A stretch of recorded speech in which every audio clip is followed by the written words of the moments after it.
that when things get rough, you could always leave over there and come here to Sankofa Books and sit down and relax. Because this is the liberation space and the liberation zone. We've come tonight. We've come tonight to deal with what we consider a very serious subject. And we want to make certain that we treat the subject matter with that seriousness. We are going to deal with the fierce urgency of the now. The fierce urgency of the now. What does Barack Obama mean to me? What do we mean to Barack Obama? I don't want us to spend time involved in talking back and forth about Barack Obama. So we're going to have a certain way of which we're going to do this thing tonight. One, we have asked the creative artists, the poets, the thinkers to tell us about the fierce urgency of the now and to deal with the subject matter in any way they choose to. They could improvise right here on the spot because that's what spoken word is all about. They could come with something in their heads, they could work it out any way they want to work it out. Having done that, we will then turn to you and allow you to do the same thing over a period of time. There will be no question and answer period of time. You will then, as we choose within a certain time, get up and speak to the issue, avoiding as much rhetoric as possible. And then our artists, our four poets will come back, will come and speak to us about their responses to anything that you have said. Right here, son. Anything that you have said. Not to answer your questions, but responding to it because we want this to be a dialogue. And after that, you can sit down and talk and with each other and so on, so that we have this as an ongoing, serious dialogue. After last night, I was listening today to Democracy Now! And I heard Anita Baker singing a song called The Party's Over.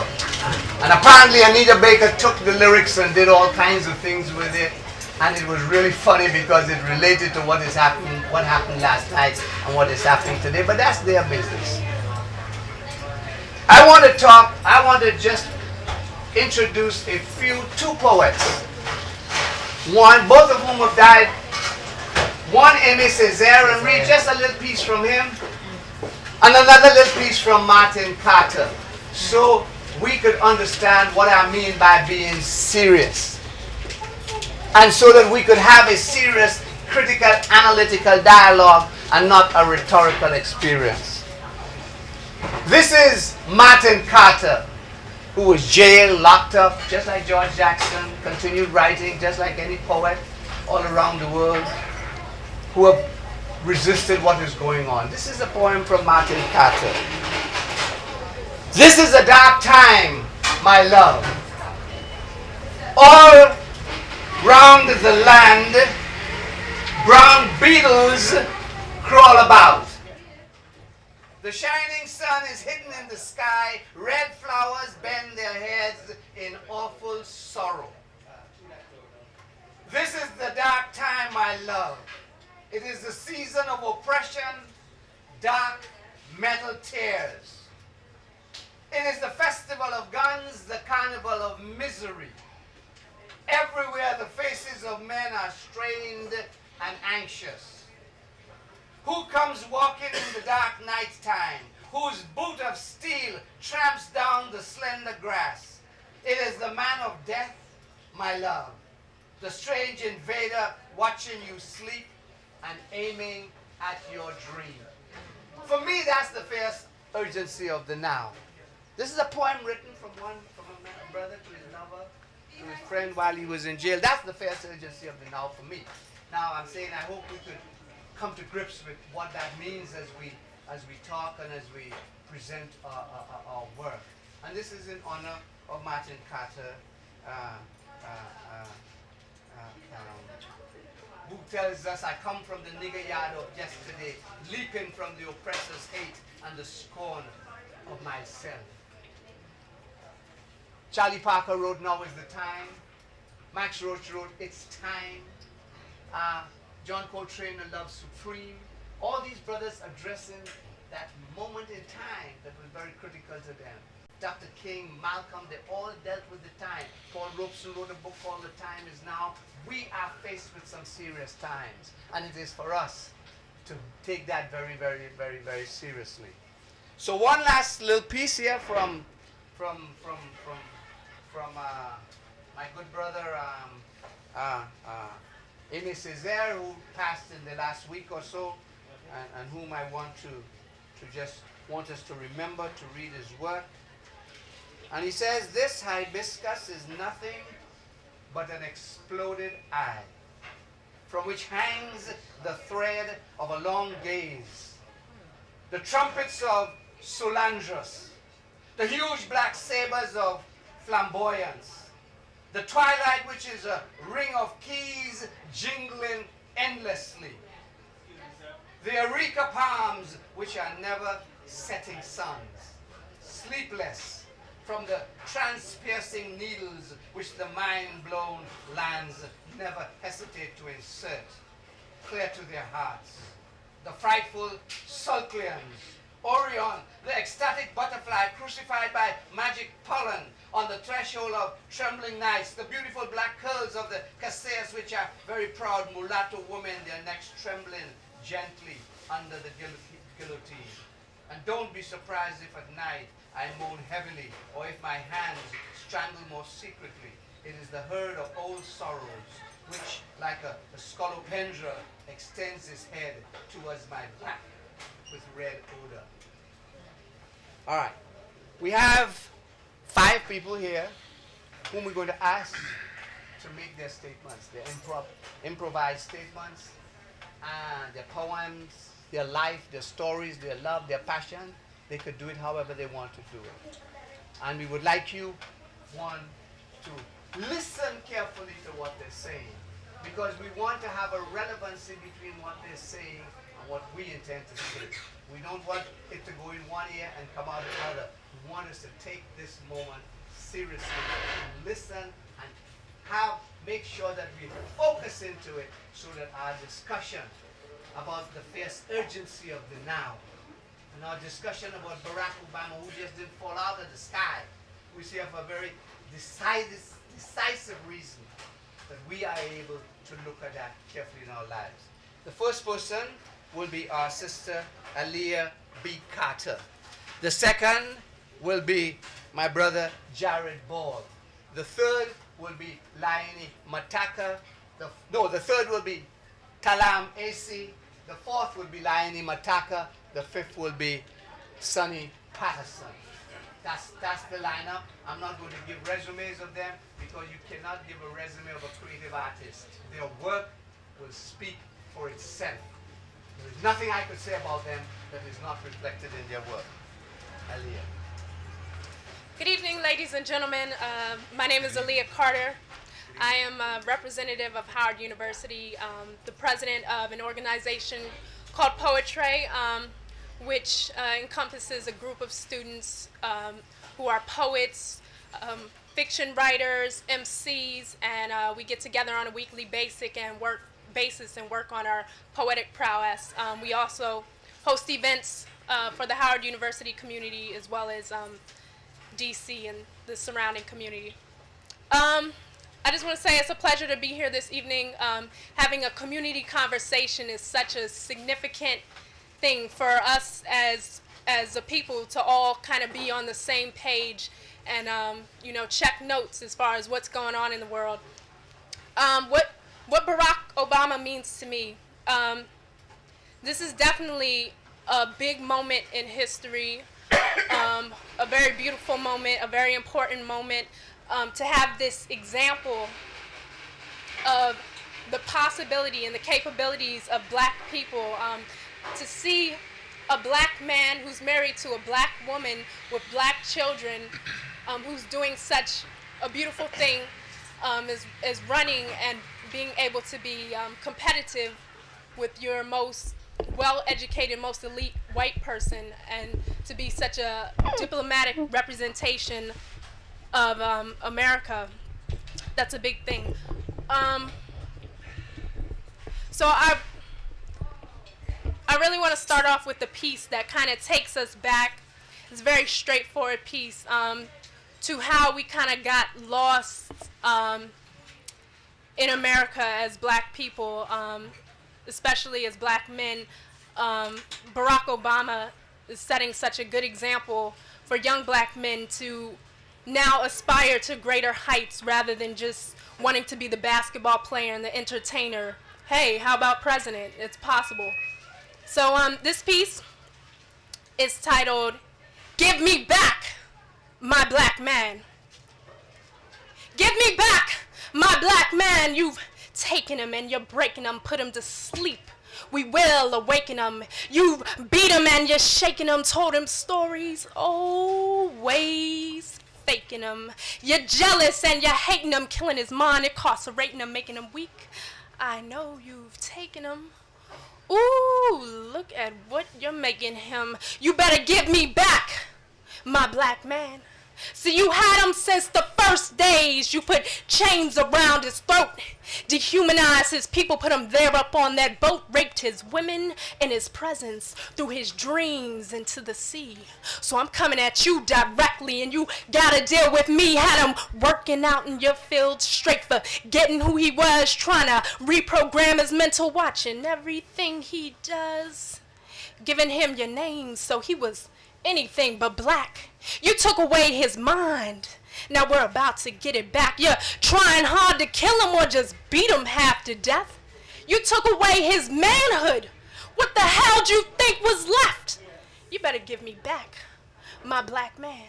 So you got my black man shooting guns. You got my black man doing runs. You got my black man smoking blunts. You pimp my black man just for fun. Miseducate my black man till he's done. Provide him with alcohol to make him numb. Laugh and watch what he becomes. A black father to neglect his young. How does one turn a black king into a punk?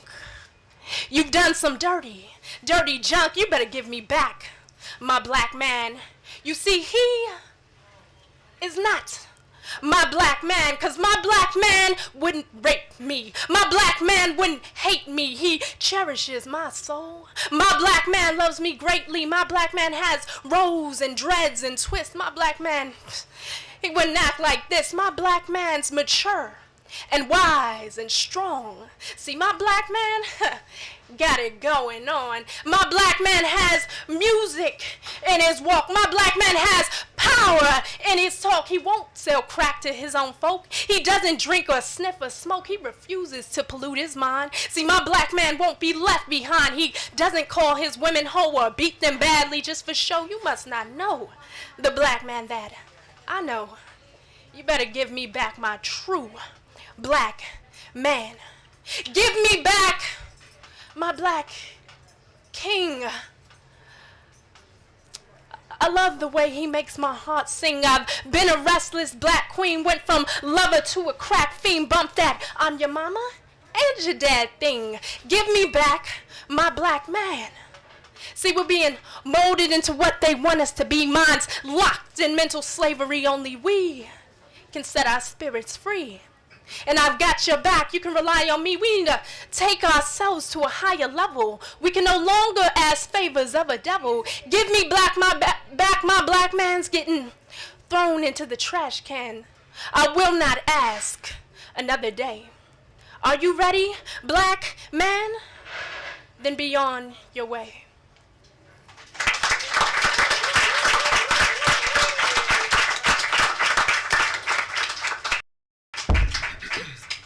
So I'm just gonna do one more piece, and it's called "Tis the Question." I think it's important always to ask a lot of questions. Of course, it's exciting to see someone who's, of African descent running. But then there's always the question, you know, of course he's mixed. What politics does he represent? And one question that's been on my mind is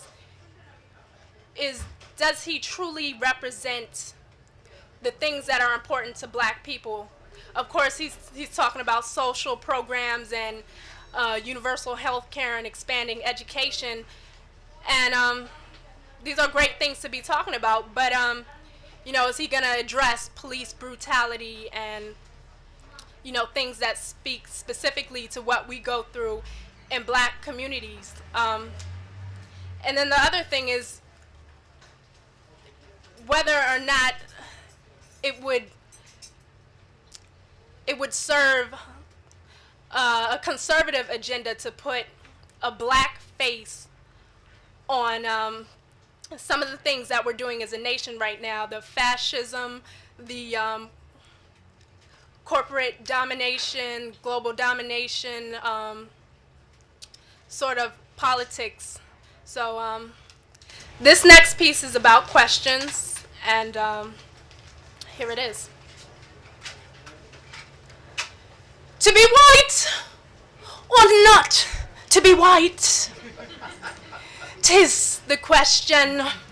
Whether 'tis noble to engage in the white man's savagery, whether capitalism means slavery, whether globalization means slavery, and whether I've betrayed my people and admitted my self-hatred by dyeing my hair blonde.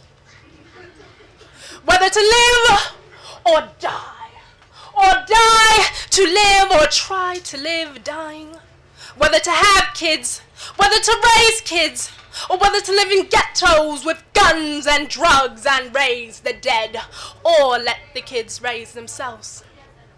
'Tis the question whether to pray, and whether that prayer was answered, and if that answer had anything to do with your association to Dr. Jeremiah Wright, or with your contribution to the collection plate one Sunday in 1999.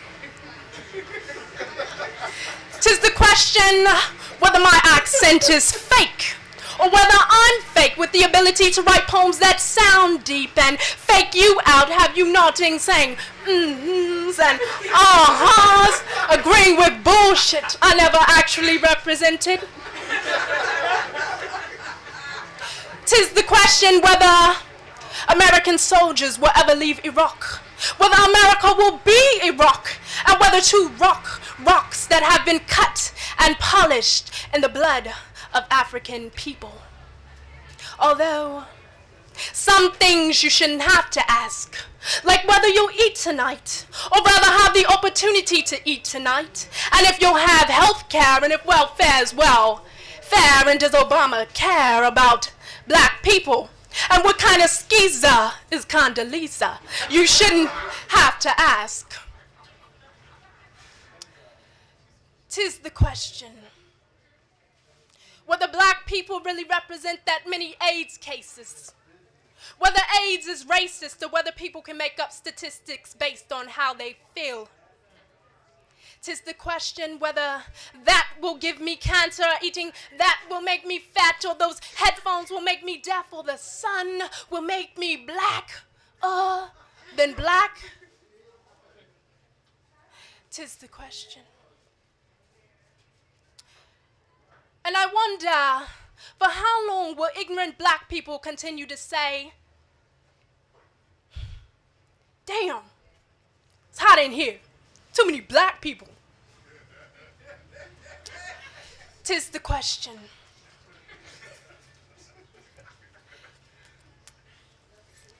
And for how long will we continue to dance like whores at parties, and to act like whores after parties, and to teach our babies to party hearty and pretend to make babies prematurely?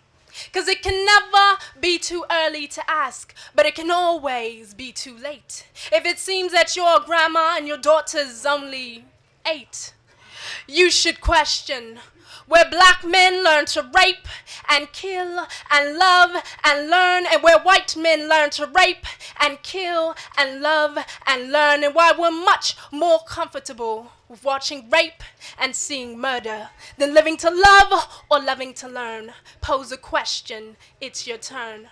Will you? 'Tis the question.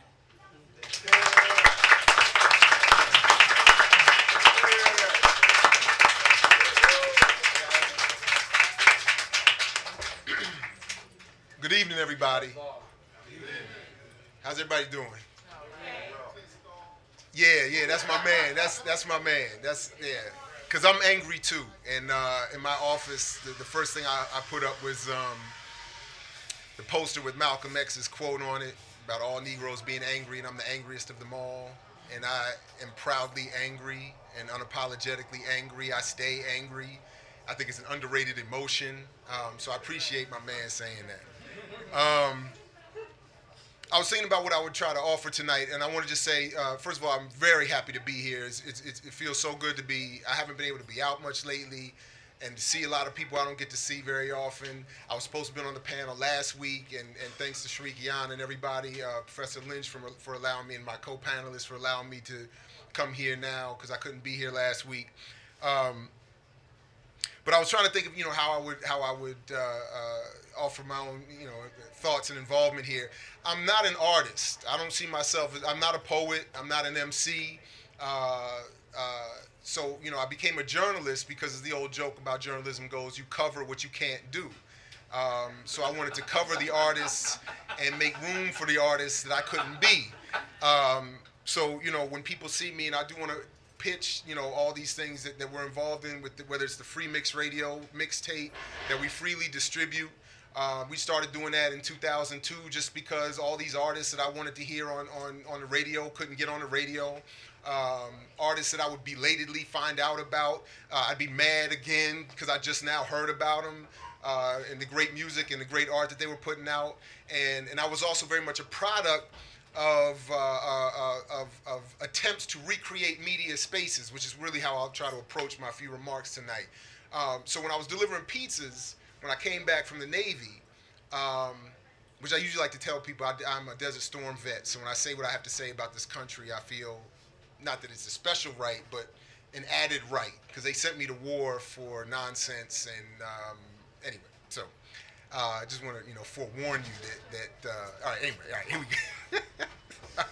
So when I came back from the Navy, and I started delivering pizzas, and I would go to everyone's place, and I would go to House of Kemet, and I would go here, and I'd get lecture tapes and drive around delivering pizzas, listening to lecture tapes, Dr. Clark and Marimba Ani and Kwame Ture, and I'd just be delivering pizzas, laughing to myself at being seen as just a pizza man, but getting a very different education in my own little private media space.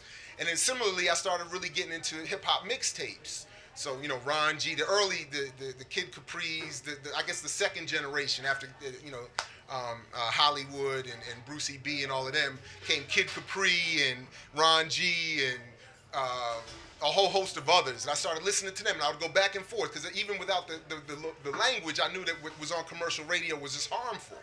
And I wasn't hearing what I wanted to hear. The hip-hop I had grown up with in the 80s was disappearing from the mainstream, and I wasn't really sure why, and I was just liking what's on his mixtapes better. This is before mixtapes themselves got co-opted, which is another discussion.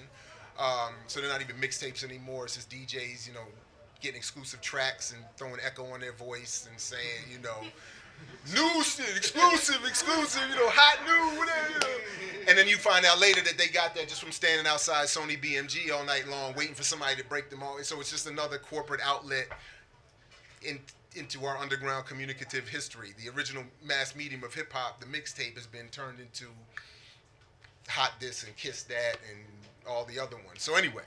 And then so later on, it just, as I went through, learning a lot and went through the formal education, I started to think about how can we implement a David Walker, a radio-free Dixie in the 21st century when we have no access to mass media. So when I hear Professor Lynch ask about what is the urgency of the now, for me, the first thing to think of is that we have very limited, today we have less access to mass media and less access to reach our folks around the world than ever before.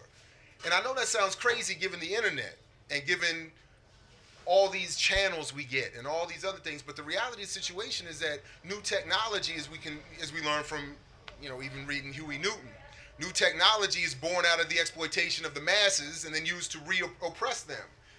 So even when you look at the standard internet research about what are the most visited websites, it's the same stuff you get on TV. eBay, CNN, Washington Post, whatever. So it's not really changing the media environment despite what we may be able to do in some individual senses, or cases rather.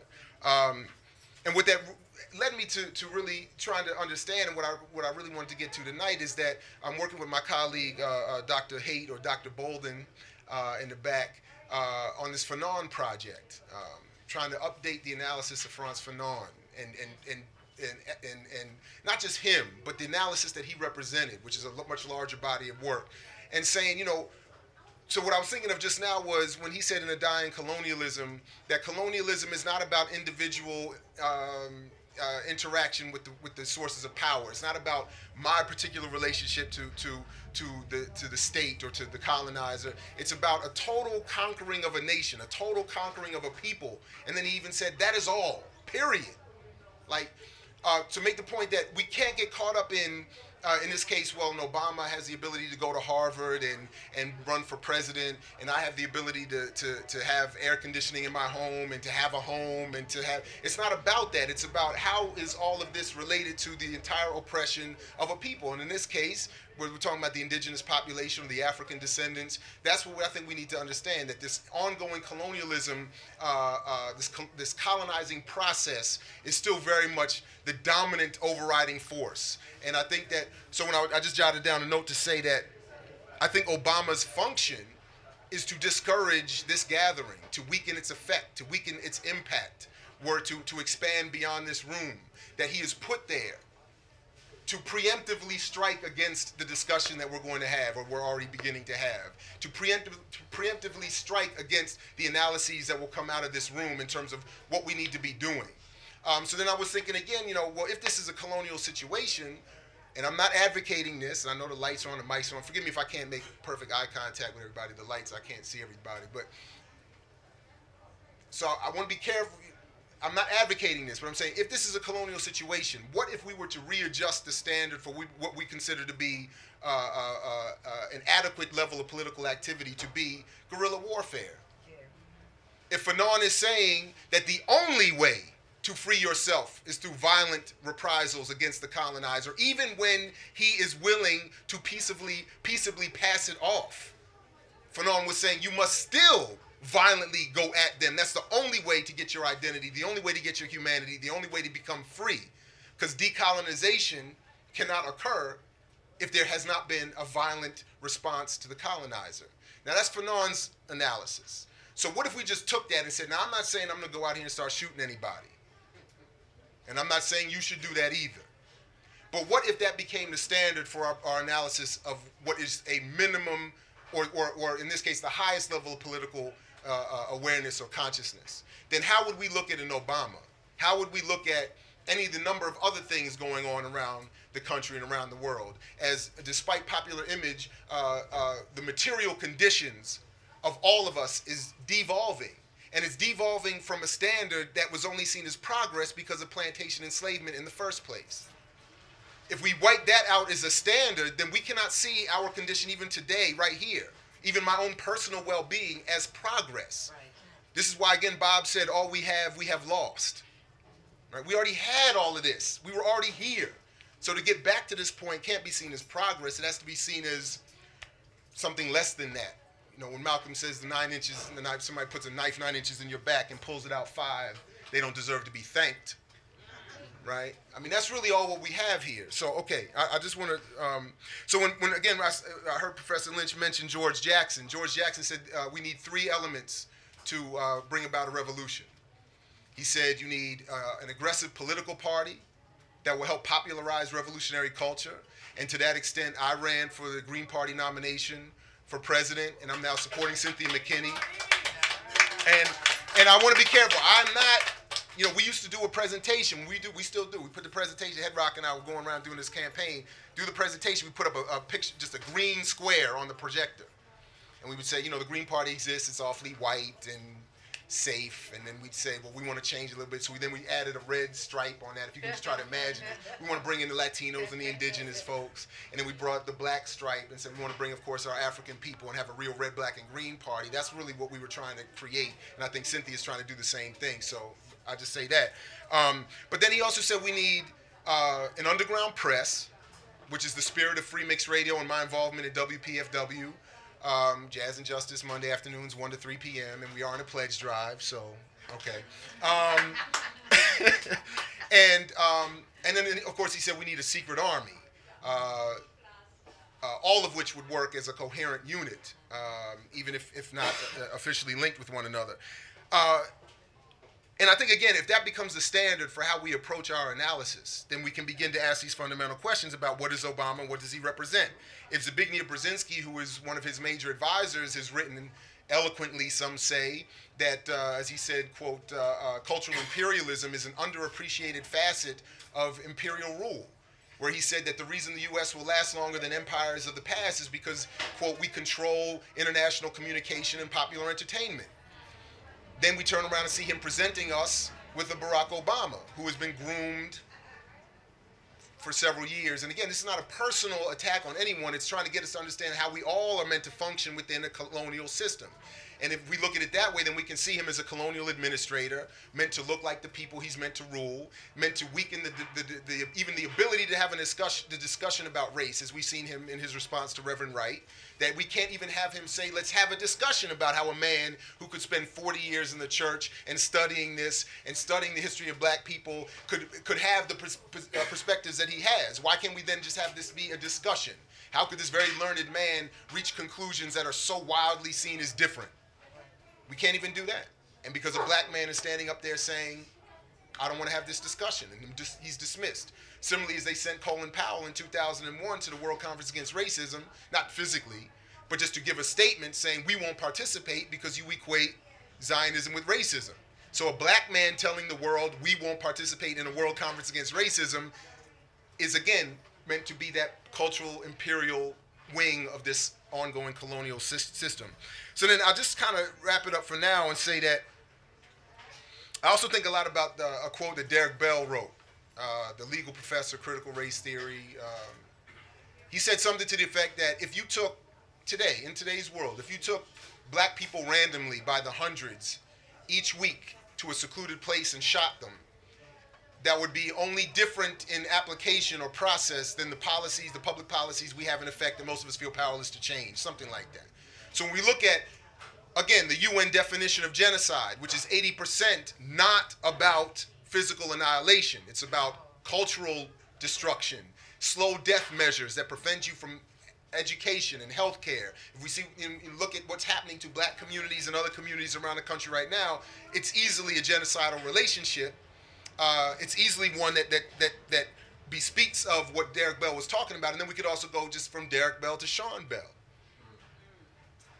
If the public policies, as Derek Bell is saying, represent what they represent, then the Sean Bell killing and the decision to acquit the black officers and the Lebanese officer involved in the killing, again, I think is even better. I think actually if they had been white, they would have gotten some penalty. I think it was perfect for the system that it be black and Arab folks involved in the killing, because then it sort of re-solidifies them as part of the colonial wing of the police that are the first wing, again, as Malcolm said, that the police do locally, what the military does internationally.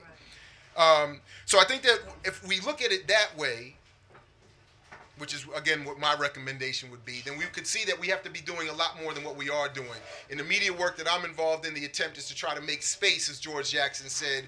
He said a revolutionary and a reactionary time must make space for revolution. Part of that is making space so that our artists and our those who produce a cultural expression of liberation can have room to be heard. In a time where the lockdown, the fewer people control more media today than at any other time in history. Their ability to set our consciousness and set the agenda and the cognitive limitations is more powerful today than ever before. ever before. I mean, I think a David Walker's appeal would look even more insane today, of course, than it did when it was first issued, and would be met with more resistance than I think it was when it was issued initially. So I think we need to just look at it that way and see that Obama is he is set as a functionary within a colonial system meant to discourage and weaken these kinds of gatherings and weaken the analysis that we might develop and its impact on other people should they hear it. And of course, their ability to hear it depends upon much of us being involved in developing alternative and underground sources of communication that are, I would argue, need to be offline, need to be wildly different than what we see and hear in popular media, and need to contain and make room for the artists and the thinkers and the poets and the scholars who have been intentionally dismissed. So when Greg Carr right across the street at Howard says that to even quote certain people is to commit career suicide, we have to understand that in a journalistic sense as well. And I'll just wrap it up by even saying that democracy now is even a perfect example of the problem. I with all due respect to my colleagues at Pacifica and so on, if you heard, for instance, I'll just say this, when Reverend Wright was talking about what his experience with media was, he mentioned the Bill Moyers interview that Amy just brought up the other day in congratulating him, and Reverend Wright was saying they kept cutting out all this important stuff I was saying.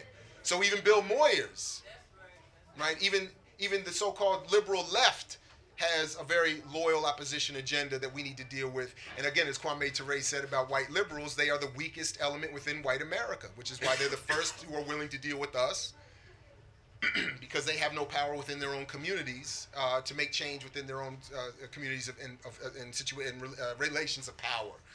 So we need to look at even them as being just that and be more involved in WPFW. I think more of us need to be involved in supporting not just about my show, but the station itself, becoming more involved in the programming, more involved in setting the agenda, and developing all kinds of other forms of communication and presses that won't make us money, won't make us famous, but will hopefully lead to the kinds of change that I think most of us in this room want to see. And again, thank you for having me, and I appreciate being here. Thank you.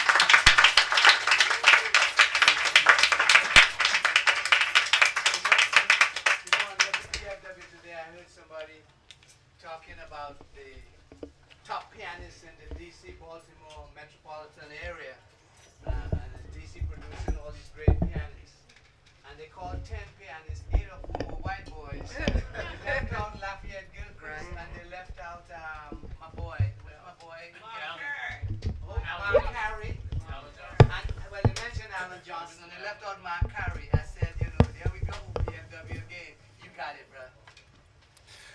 How are y'all doing? All right. Angry. Yeah, you're angry?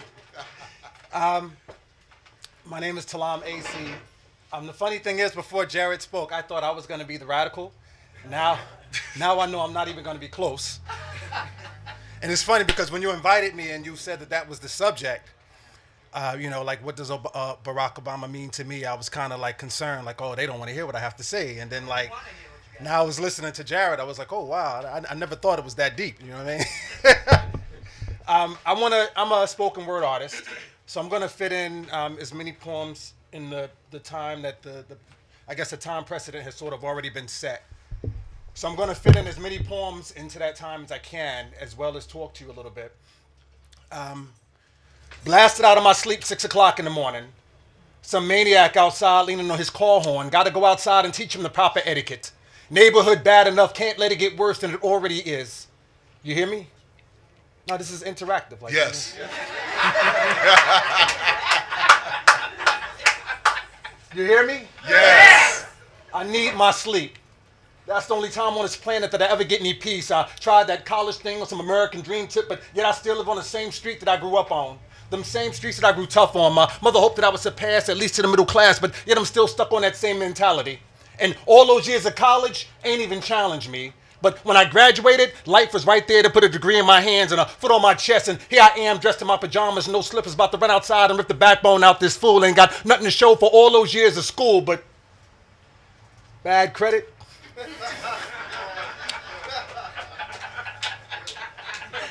It's just me. And even worse decisions. And I live in a neighborhood where people buy food on credit, so they finance, but they don't just take, and they're making payments on food that they already ate. And when they see me on the street, they're looking at me like they're about to break, and I'm snatching open this door like I'm about to break, and I see my best friend. And he's sitting in a minivan with 4 of those child car seats, and he's looking at me with a gun in his hand. It's like I can hear his heartbeat, and with his other hand, he takes a swig of liquor from a bottle of scotch, pops the door, locks like it in, moves the pictures of his children off the car seat with the gun, throws them in the glove box, and it's like everything stops. And we drive, and we drive, and we drive till we get to the part of town where it seems like the American dream is still alive. And in my mind, I'm playing Nina Simone as I'm looking out the window on the passenger side. And it's like somebody scraping their fingernails along my bones as I feel this grown man cry. And I wonder if he knows that tens of millions of people in this country are depressed, but using alcohol or drugs to remain in denial. I wonder if he knows that there's a suicidal tendency hiding behind almost every smile, because no matter how many times they go back to school or how many jobs they work simultaneously, they can never seem to permanently change their lifestyle, but somehow they convince themselves that it'd be different for their children. And eventually they realize that's a fantasy, but they need something to believe in. Until then, in him, he just wants to be a father to his children. But sometimes, y'all, after all the love is gone, children become pawns in a relationship. And his relationship with his children is a vehicle that his ex-wife chooses to take out her frustrations with. And if he's just one day late on the child support, she reports it to the courts. And what's driving him crazy is yesterday, he just got laid off. Now, 30 days ago, her and the kids just moved in with a new man who drives a Range Rover and plays golf. And that's a year ago from the day that my best friend had to go to jail for making her last boyfriend stop telling the children that their father was soft. And right now, he feels like everything's lost. That's why I'm glad he came to me to give me this opportunity to put a few thoughts across. And you see, all day and all night, we talk. And I tell him, a man is judged by what's in his soul and what's in his heart, and not just by what's in his pockets. I tell him, me and him are friends through thick and thin, and if he's in pain, we need to put our brains, time, and money together to stop it. I tell him that the fact that we don't have a lot of money is a problem, then rather than getting fed up, what we need to do is wake up and like Moses and Jacob, whenever we get together, just find new ways to profit. Because in my eyes, our friendship is how we live and how we die. And don't you ever believe that even for a second that I would ever let you slide. Now, what I'm about to say, I want you to listen with all your pride and sexuality aside, because as God is my guide, like my own self, I love you. All right, so that's, I'm going to keep going. Like that's the poem, and I'm going to start talking. All right.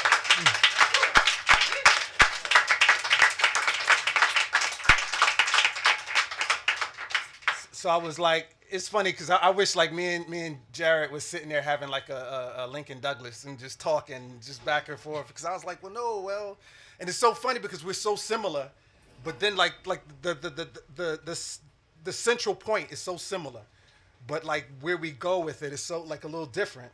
Did y'all hear about CNN? Well, Fox News, they thought that the Lincoln Douglas debate was against Frederick Douglass. Did y'all hear? They did a story and they put up like the Lincoln Douglas debate, and it was a picture of Lincoln and a picture of Frederick Douglass. So apparently they thought Frederick Douglass ran against Lincoln for president. But no, they did. They actually did. About 2 weeks ago.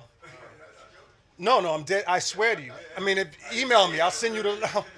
If I still have the link, I'll send it to you. CNN was covering it as a joke because they were, trying to like laugh about Fox News because they're so idiotic.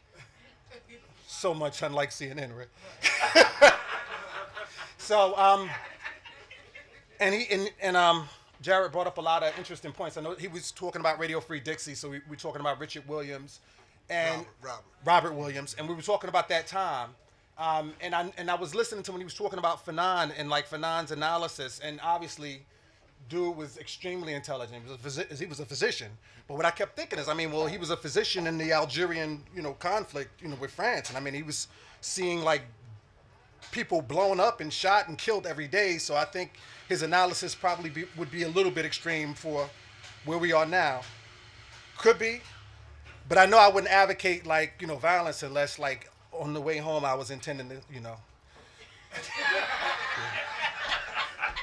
Otherwise, I couldn't. Otherwise, I would have to really have the intention of like really organizing and like taking 10. But I didn't.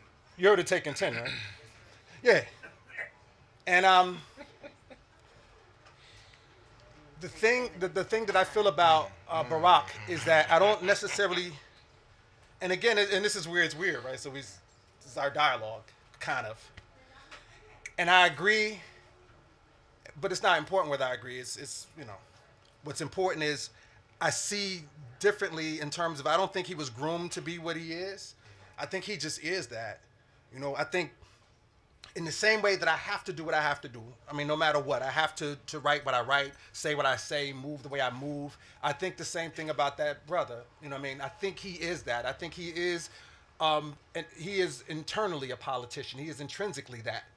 And to that extent, the reason that I thought I was going to be the radical is because it concerned me that the emotion of people was so, drawn toward, a brother running, sort of like you, as a brother running. But I realized that, he has, if he's going to be, the president of the United States, obviously he has to serve a wide constituency, only 10% of which is us. Right. And I know, I've. Right. No. I mean, I guess he'll have to. Well, this is actually the same box because he'll have to pay kind of lip service to some of our concerns so that he could, serve the concerns that they did. So I guess that's the same concern. They served the white concerns and then kind of paid lip service to ours. I remember when David Dinkins was the was the mayor of New York City, and we were wanting him to speak out on protests and things. And dude was he took 2 trips to Israel. I remember they were calling him King David. I don't know if y'all remember that. No? Yeah, David Dinkins. Yeah. And that's what it becomes when you become this animal, this politician. And I know that in the case of Barack, from what I understand about him and from what I know, a lot of the causes that he's going to serve are not going to be my interests. It's just that simple. And that's the funny thing because that's what I was concerned about saying, but that's nothing compared to what you said. And I was like, nobody wants to hear, I'm looking at a brother who, in order to move up in Congress, obviously he sided with Bush on a lot of things that we totally disagree with. He sat on at least 2 of the committees to approve nominees and was he was for them. He didn't stand against them. The biggest problem I ever had with him was the Ohio situation where black people's votes weren't counted in Bush's presidency, and he was against the recount. So, I know that there are issues that I'm interested in that he just can't back. And I also know that I don't want to say that I'm pro-Palestine, but I'm pro-Palestine.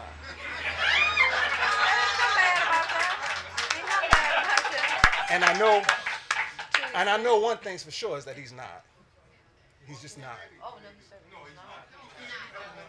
He can't be. Exactly. He cannot. He's not electable. If he were pro-Palestine, he's not electable. So anyway, since I was doing the poem thing, I'll get back to the poem. I want to do a love poem because you started with the love poem, and I think it's apropos. You ready? Yeah. Yes. Are y'all good? Yes. Because y'all got to talk. I have all these issues with believing that life is real. So y'all have to talk.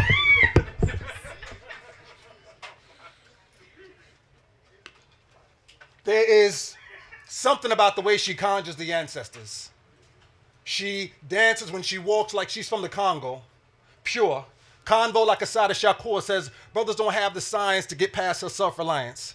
She has a tattoo of Noble Drew on her neck and a tattoo of Marcus Garvey on her breast and says you've got to have the presence of Martin Delaney if you ever hope to have a future in getting past her Malcolm X. She is smooth as the Hennessy she's sipping as we listen to Horace Silver playing our 3rd game of chess. And I can't help but stare into the natural texture of her hair as she compares George Padmore with C.L.R. James. And from there, she discusses Rodney's how Europe underdeveloped Africa and compares that to Kwame Nkrumah's neocolonialism, the last stage of imperialism. And as her lips move, I get lost in her rhythm. And as her thoughts move, I get lost in her wisdom. I love it when she sings CCY2 to the children. I love it when we go on vacations and she puts that homemade sign on the door that says, do not disturb. Nation building.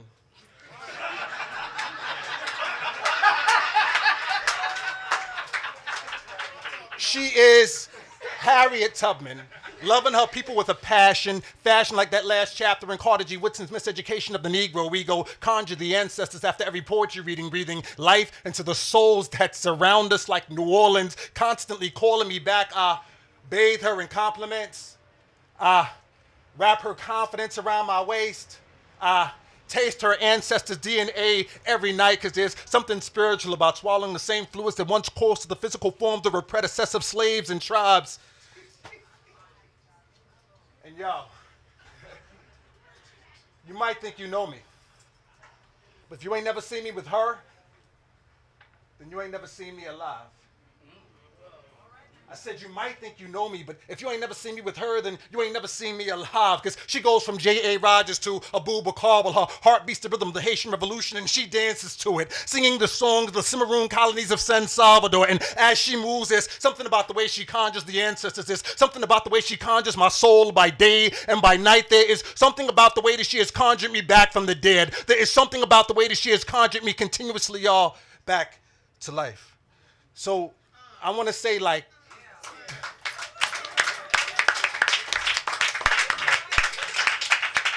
thank you. I want to say like 45 more seconds and then just like finish with one last poem, if that's all right. Yes. Is that cool?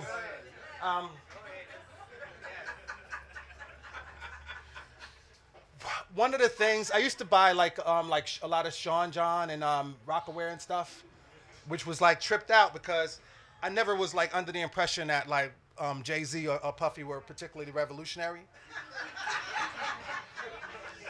I hope no one's offended, you know. We all have our heroes. But, however, when I started buying this stuff primarily because I had previously been buying like Calvin Klein and Guess and everything else. And I was like, if I was going to support one or the other, you know, it might as well go, you know, to the black person. And the thing is, and it's a bad way of thinking about it, but I do think that no one in this particular election who's still involved has bad intentions. I think McCain has an antiquated way of thinking about things. And I think he's like, not just antiquated, but apparently he's totally backtracked on pretty much every position he ever held because the Republicans don't like him.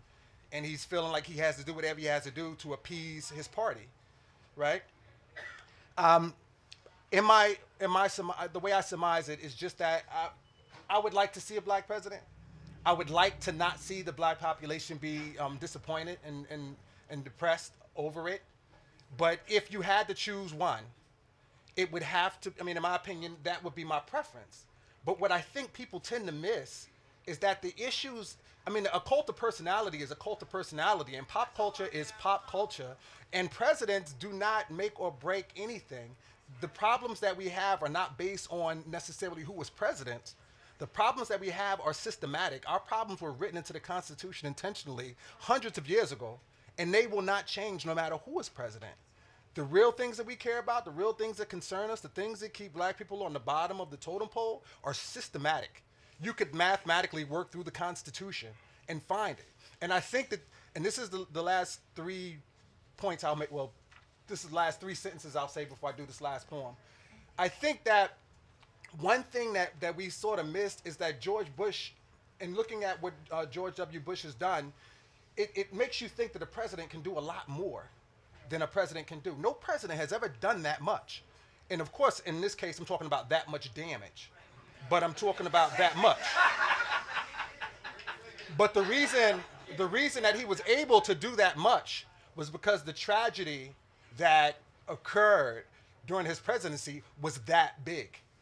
And it was because the tragedy was that huge, you know, however it occurred. Like, we won't do the conspiracy thing now, you know, conspiracy for lack of a better word, but we know, right? But the fact is, by doing something like that, it allowed him to make sweeping changes. In order for anybody else to make that degree of changes again, something similar would have to happen. All right, that's the last thing. Okay, and here's I'm sorry, I have to do the poem and then sit down because there is nothing more romantic than fantasy. And we can make the war on terror distract them like videos and TV shows with scantily clad women. Cover them with oil. Rub it in like lotion. Put F-16s in the skies and battleships in the ocean. The voters won't notice. Tell them you're either with us or you're against us. And in the same breath, over-vaccinate our soldiers. They'll want to believe these lies are true to the point that even Cynthia McKinney with proof won't be able to convince him that there's a connection between the war on terror and the Carlyle Group. They'll need to believe these lies are true. I said, over-vaccinate our soldiers and coat their ammunition with radioactive DU. Fear is the final frontier of the defenseless. If it's logical, tell them it's senseless. You're either with us or you're against us. It's all about confusion. Name it the Patriot Act if it acts against the Constitution. One man, one vote is a joke. Should be more concerned about your family going broke. Poof. Mirrors. Smoke. Now, watch me raise spending and lower taxes. The answer to any question that the 911 Commission might ask is, we believe stem cell research is immoral. North Korea has WMDs, translation, time for Operation Iraqi Freedom, sacrifice American lives on Baghdad soil, earn more from our investments in defense and increase our supply of oil. The question is, how come we haven't done anything about the genocide in Darfur? The answer is, we believe in protecting the sanctity of marriage. No child left behind. Wait, just give them a slogan. Let's roll. We're going to smoke them out of their holes. Watch the hands. Watch the hands. In this hand, Osama bin Laden. In this hand, the World Trade Center explodes. Now, I know you want me to get him for you, but the $200 billion question is, how much is it worth to you from Lara Coney's investments in defense to work for you? Don't worry about what we knew prior to the fact about the attack. That's a distraction. Carol Ann, look away from the oil fields. The important thing to remember is that voting for my opponent will get you killed. There's a connection between his election and your family's demise. That's why African-American voters have to be disenfranchised. You know, democracy means that the electronic voting machine companies get to help us decide. That way you can win the election and still lose. That's the new world order. Global economy, no borders, no sovereignty, widows' cries, corporate plutocracy, true lies. That's why Armstrong can't park on Congo Square now, because they're there now. From canal to the fairgrounds, this government doesn't repair towns, it tears down the self-concept of the descendants of ex-slaves. While ex-FEMA Chief Brown still gets paid, and George Bush waves from the skies, he flies by, and Air Force One gets as close to the sun as he can manage. And Barbara Bush whispered that the tragedy is working out to our advantage, but how do you assess the damage when neglected levees let the lake walk to the river walk and talk is cheap, so I double up and repeat ex-FEMA Chief Brown was still getting paid. While the price of oil was rising with the tides and the children of ex-slaves still survive, and a wave crashes into the attic and there's automatics in the hands of juvenile soldiers that told you to back their ass up but keep bumping you against the wall before they march off to the cadence of they the fools and the pimped out Gucci suits. That we have permission to shoot, first ask questions later, curfew at 9, bringing Cajun Moon on the crossfader. What do you say to people who have no home? Is it Astrodome or Superdome or move in with a relative, but then that's relative when you have to move from NO to Alaska or Utah and you saw how they feel about you on the nightly news. Ain't no place like home, so it's gotta be the shoes that moved us from evacuees to refugees. They might as well burn the body of King Oliver in effigy and do a second line to Little Rascals. The rebirth of George Bush's legacy is F them niggas. And pass the blow, because after the show was the after party, and after the party, still ain't the priority that Iraq is. Bear witness. Energy company profits ain't never been this strong. I swear, the heads of the top 3 oil companies must have brought gifts to Bush's manger when he was born. Wait. No. That's 45 more seconds. Just as I was talking about the oil companies, did you realize how much money they're making? Yeah. Over $100 billion in profits. I mean, that's like bigger than Jay-Z money, right? Right? And they brought them, and right, 20 more seconds, right? They brought them to Congress and asked them, like, why are we giving you an $18 billion subsidy every year of taxpayers' money when you're making over $100 billion? And they looked at them like, why wouldn't you? And the funniest part is when they said, but what about the fact that oil prices are going up, and the gas is costing more? And they kind of all looked at the Congress and said, but what does that have to do with us?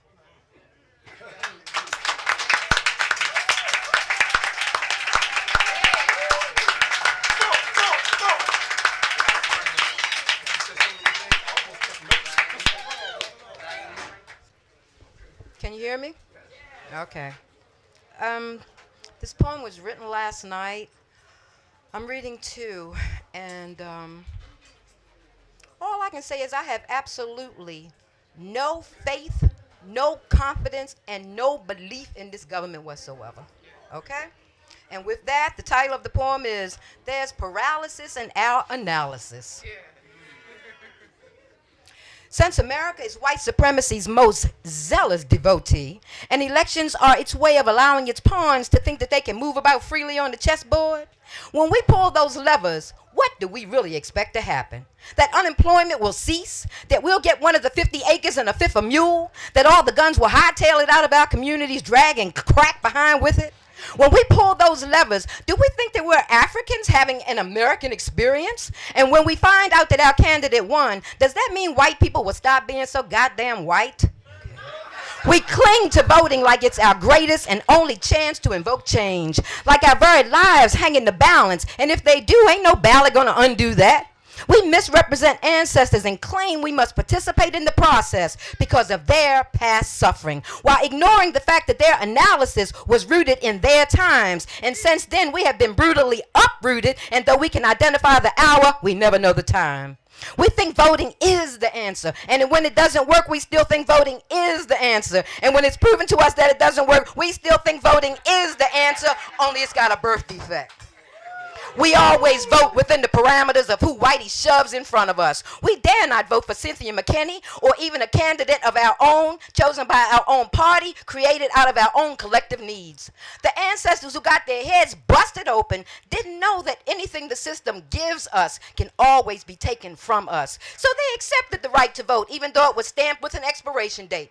They told me to tell you that they only believed in the power of the vote when it was accompanied by resistance on all other levels. They told me to tell you that they only believed in the power of the vote when it was accompanied by resistance on all other levels. Yes, the ancestors whose teeth were knocked out, whose ribs were cracked, they asked me to ask you, when are you going to really honor their sacrifices by voting for yourself?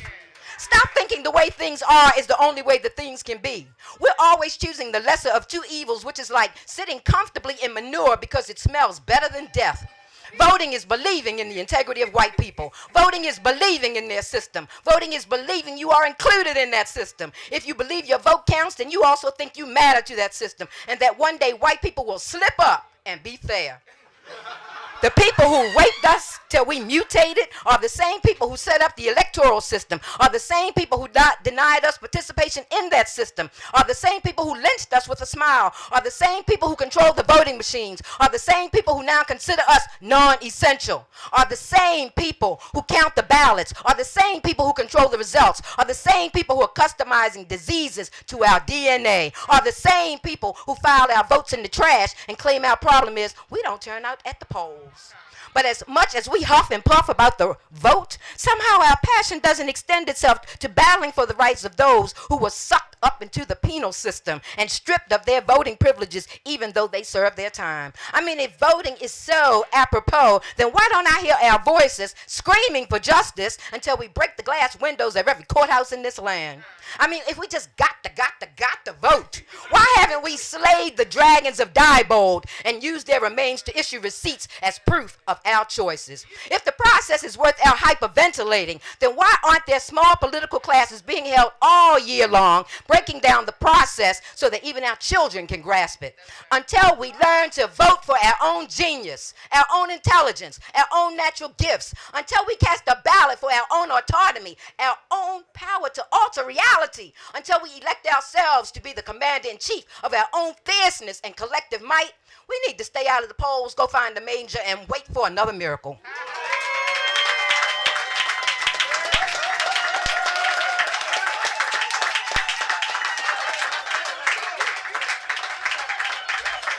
It's kind of hard sometimes to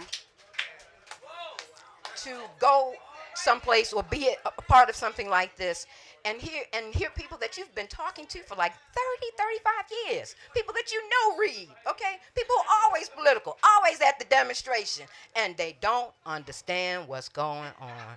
I had people say to me, well, if Obama gets in, little black boys all over the world will be able to look at that and think that anything is possible. Well, I got a better one from you. If every black man in the world would just stand up a half an inch taller, they would get that anyway, okay? This is called, when I watched Hillary on television trying to cry, You know how you're in the house by yourself and you don't have anybody slap five with or holler with or anything. And I was sitting in front of the television and said, oh, no, she didn't. Okay, yes, she did. So this is called, Did the Ice Queen Melt or Was It Global Warming? All over the country, screens blossomed open with the image of a distraught white woman whose public face we know has always been stonier than the falling fathers on Mount Rushmore. The Ice Queen stood in front of the television cameras and tried to simulate a meltdown. I wonder how many onions she had to peel to try to pull that off. I mean, there she was, the proverbial damsel in distress, so delicate, so vulnerable, couldn't do anything for herself except squeeze out 1.5 dry-ass tears. Her late director, D.W. Griffith, timed and positioned those tears so it would remind her people of the mythical threat that black men have always posed to white women, be it through their penises or their caucus votes. And with Susan B. Anthony channeling all up through her, she boo-hooed to her white sisters to come to her aid, to please save her from the humiliation of being stomped by a Negra in her own house. Hillary's imaginary tears warned white America to stop all of that infighting before their presidential legacy of racism bites the dust. Saltwater appeals to feminists promised to make it better if they just let her ride on their backs just one more time. She cried out her love for this country like a mother crying for her retarded child. Those contrived droplets resonated in the hearts of cretins who still believe that women are from Venus, men are from Mars, and black men are from the jungle. Those tears hit their mark in Caucasians who fear all blackness, from the color of the skin to the closing of the eyes to look within. If Hillary's tears were her stepladder to success, then how will the golden boy ever reclaim his lead? Should he be looking closer at his own skin? This would be the perfect time to play the race card if he could figure out what pocket he left it in. Maybe he could counter by mentioning Katrina, but he already said there was no racism there, so that bridge burned, another lesson learned. Maybe he could take a crash course in ebonics, find some leftover burnt cork for his face, and do the huckabuck until the good old boys put the safety back on their rifles. Maybe he should get his white mother to go on television and cry crocodile tears over the death threats to her own son's life. Now that Hillary has come out swinging by singing James Brown's Please, Please, Please, what is Obama going to do? Sing the big payback? A payback he can't demand any more than his blood can claim memories of slavery. Maybe he should squeeze out some tears of his own for being a black man on the endangered species list. Maybe he should stop letting Rodney King write all his "Can we all get along" speeches and resurrect Malcolm's ballad or the bullet. Either way, they're both spending millions to place themselves at the mercy of voting machines made and operated by thieves or us. And though their desperate constituents are hoping they'll unite, separate or together, neither one of them will ever wield the power of a white man. Okay. So, I think what would happen if he won is that it would put a black face on white supremacy and take his name and his black skin, and they will use that to go back into Africa, catch the people off guard, and steal the rest of the resources. Okay? Thank you.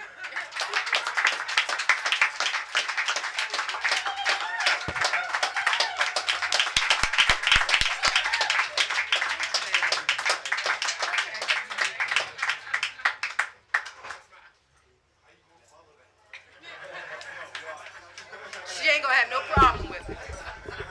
What an honor. Give thanks for everybody that's in here. I'm Sonny Patterson. Yes. Give thanks. I'm from a faraway place called New Orleans, Louisiana. This is for those who work 25 hours a day for 24 cents an hour.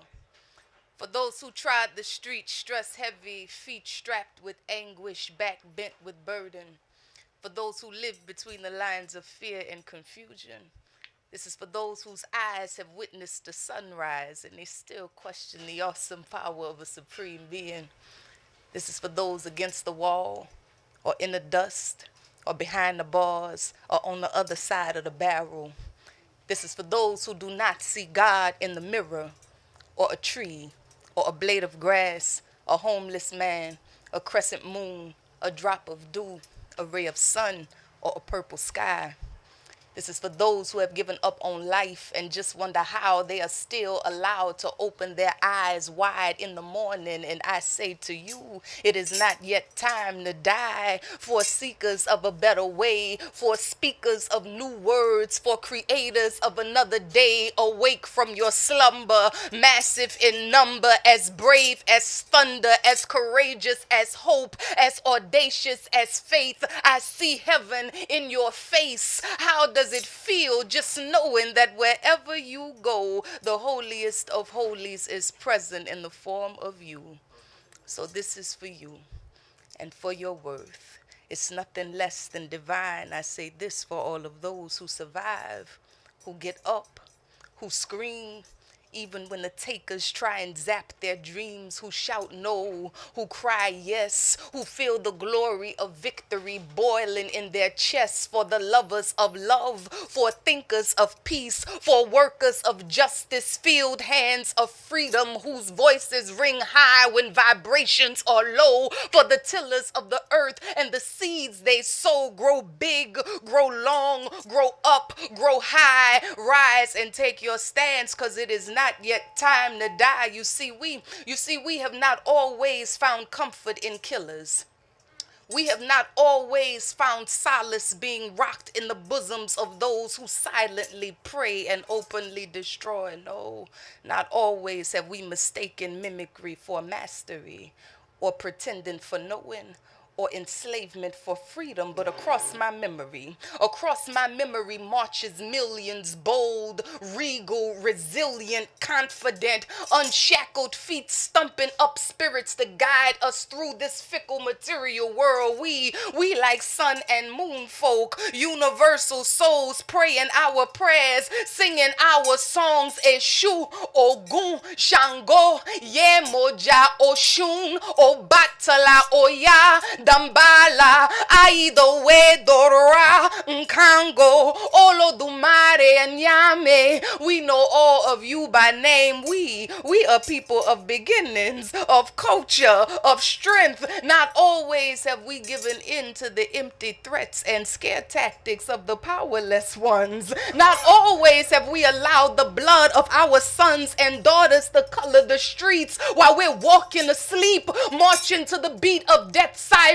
song. They're still wearing their sheets, nooses in reach, showing their teeth and smiling, it seems. But I hear in the breeze, in the rustle of the trees, in the dangling of the feet, they say, please don't let them ever forget. You see, not always have we suffered from amnesia. Not always have we forgotten how to conjure up spirits, ancestor wisdom, fix up a mixture, spiritual elixir, ancient traditions. We like magicians, God like vision. We are people of sight. So no, not always have we fallen for the okie doke or inhaled the hazardous smoke of the manipulators or been satisfied with crumbs from meals our hands have prepared. You said life for us ain't been no crystal stair, but at least the steps are there to push us up higher. Teach us how to go beyond the destroyer's disguises. Look them in the eyes and be able to see. Cause what's surprising when you know the nature of a beast, and especially when they've shown the same face for centuries, huh? So you tell me, what's the difference between two sisters in New Orleans shot point blank in the back of the head and two women bombed in their car in Baghdad, or government sanctioned killings in Kenya and a nigger held hostage in a house in Virginia,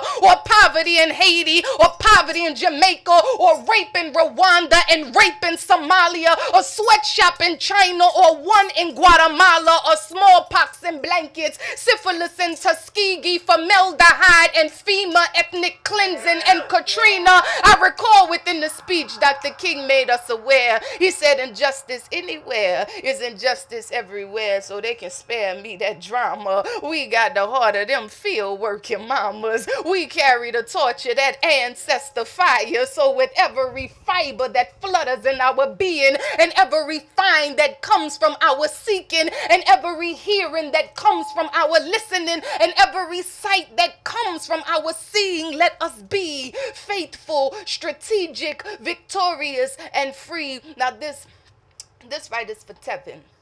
His name is Tevin Flowers. Tevin Flowers is 7 years old. He was found dangling from a coat hook in his school's bathroom. Or this is for Juan, right? Juan, who is 8 years old. Juan was forced to eat his own vomit inside a Mississippi penitentiary for juveniles. Or this is for the 15-year-old babies.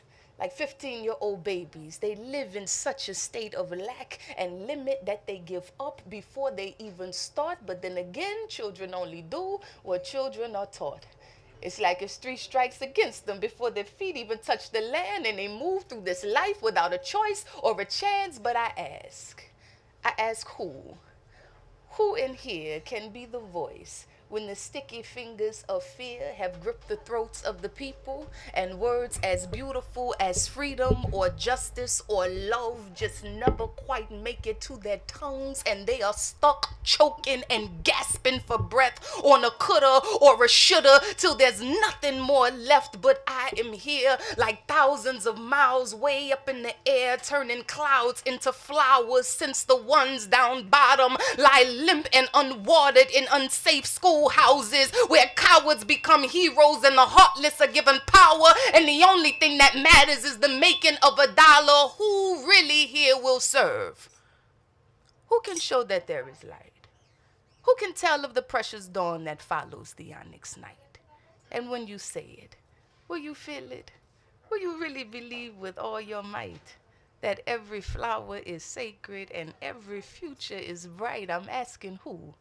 Who really will help? Who can prune and water the garden? Because if you're not a part of the solution, then you.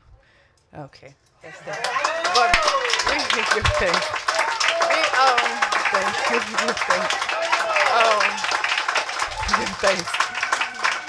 We talk give thanks.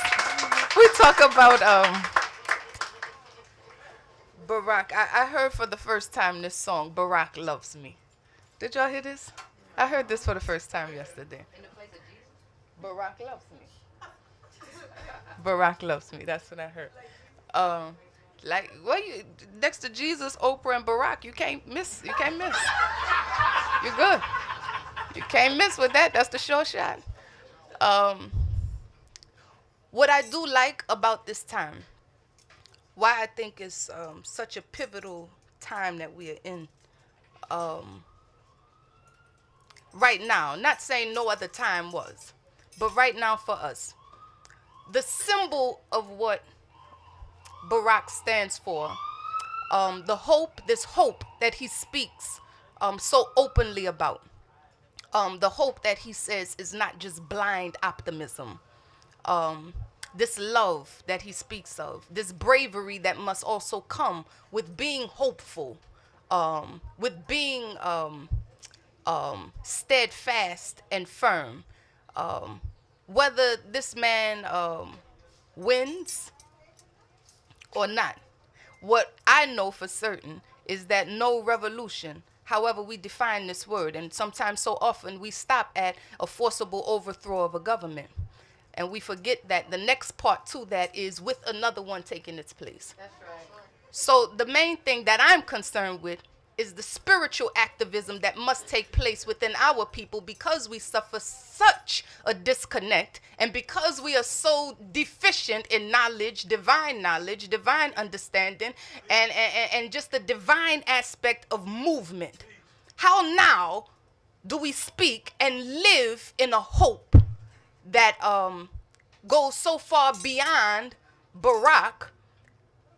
But again, why I'm glad is because what I've seen, and then just linking everything, especially with things that happened in Jenna. We remember Jenna with the little with the six little brothers in Jenna.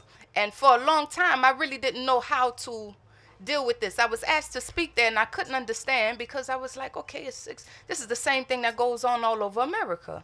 I don't understand why the focus and this great mobilization, not great organization, but great mobilization went to. And the reason why I'm calling this a mobilization, because when we deal with organization, now we're talking about an internal process. The word organ isn't organized for a reason. We're talking about the internal process that must take place within each and every one of us before we start trying to finagle with some community issues. Right. So why this is so important is because we understand that an organ has a definite function. A heart has a definite function. The kidneys have definite functions. We understand this. Now, what is our definite function within the whole scheme of this socio-political, economic, spiritual system? The beautiful thing about hope, again, is that it takes such a brave person to have it, because faith, again, now has to accompany this. What does this mean? The church folk will say, okay, well, you know, it's a belief in things unseen and so forth and so on. Now, even when we bring this back to this word revolution, there's another, of course, definition of revolution. It deals with all of these heavenly bodies orbiting around the sun. Now, do we really look at ourselves even as heavenly bodies? That's now a question. How do we fit into that scheme of revolution? How do we look at ourselves, our organs, every aspect of ourselves, and how does it in and of itself relate to real revolution? How does it relate to real organization? It starts with little things, like did we make our bed this morning? Little stuff like this. You know, that we really take for granted, that really takes precedence when we get in the streets, and then we wonder why the people, because always we have to objectify the people. Like the ball, pass me the sock, or the such and such. I have to do this for the people. I read something and it said, we know we're on the approach of a nervous breakdown when we feel like everything we do is so terribly important. I have to do this for the people, as if you the only one that can do it when the people have to do it for themselves. So what it boils down to, again, when it comes down to Barack, though he's this great symbol and beacon of light, and the reason why I say this is because, and we see the people that he studied through his speeches, whether it's Frederick Douglass, of course, we brought up Douglass and everything, right?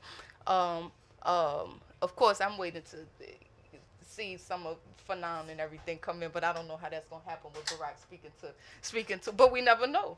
We never know what can happen, but we know even when it comes down to, like you said, Palestine, that he better not never say nothing that even sound like, you better not say nothing. So on that level,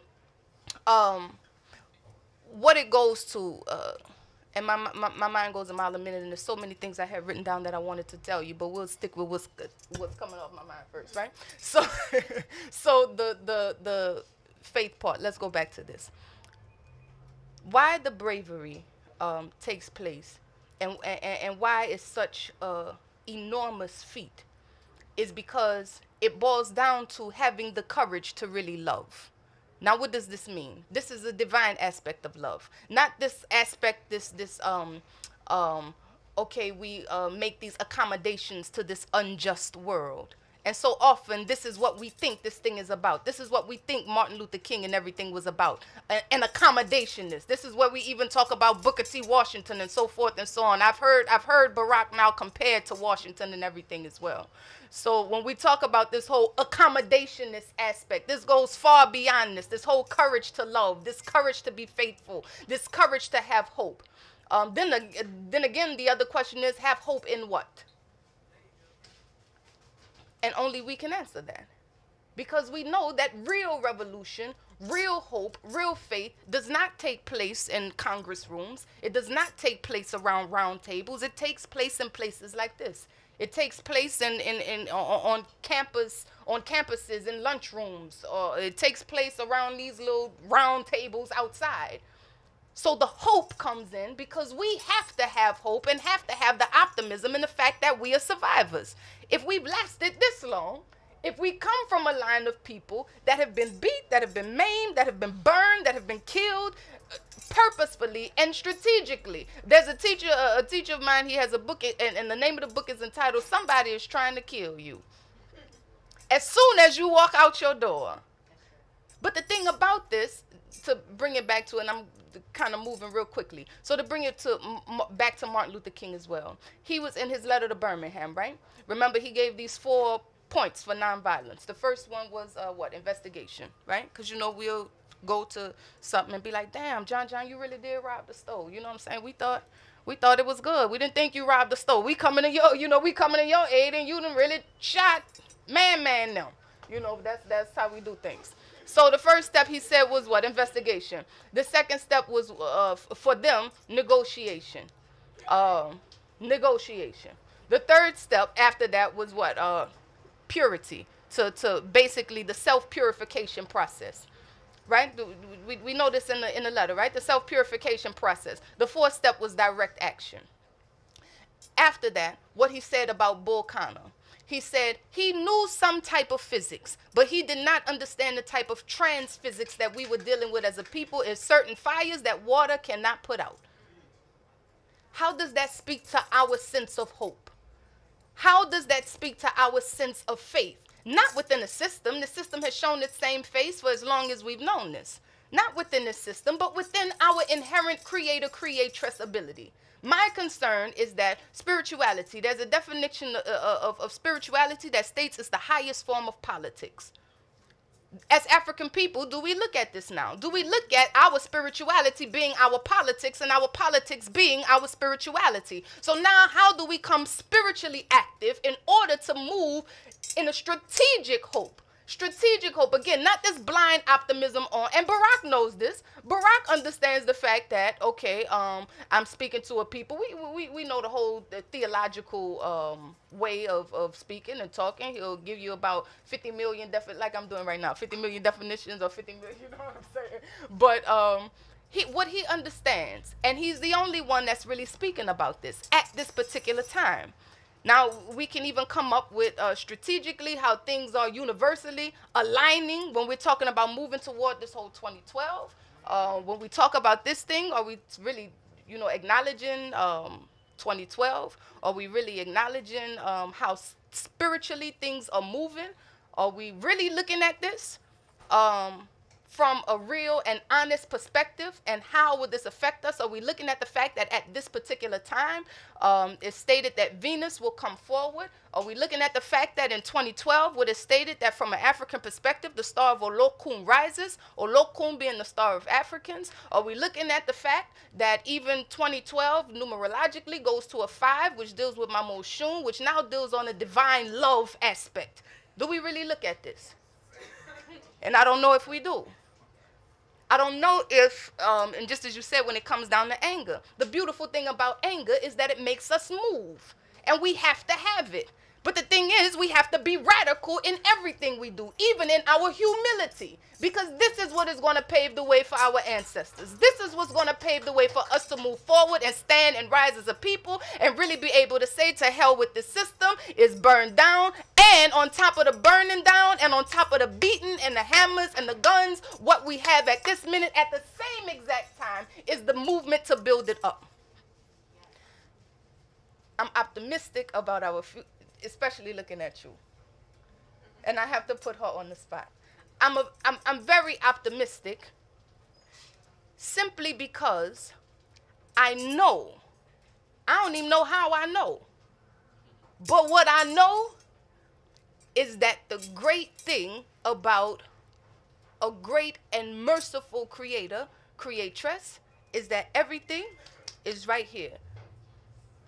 This is what I know.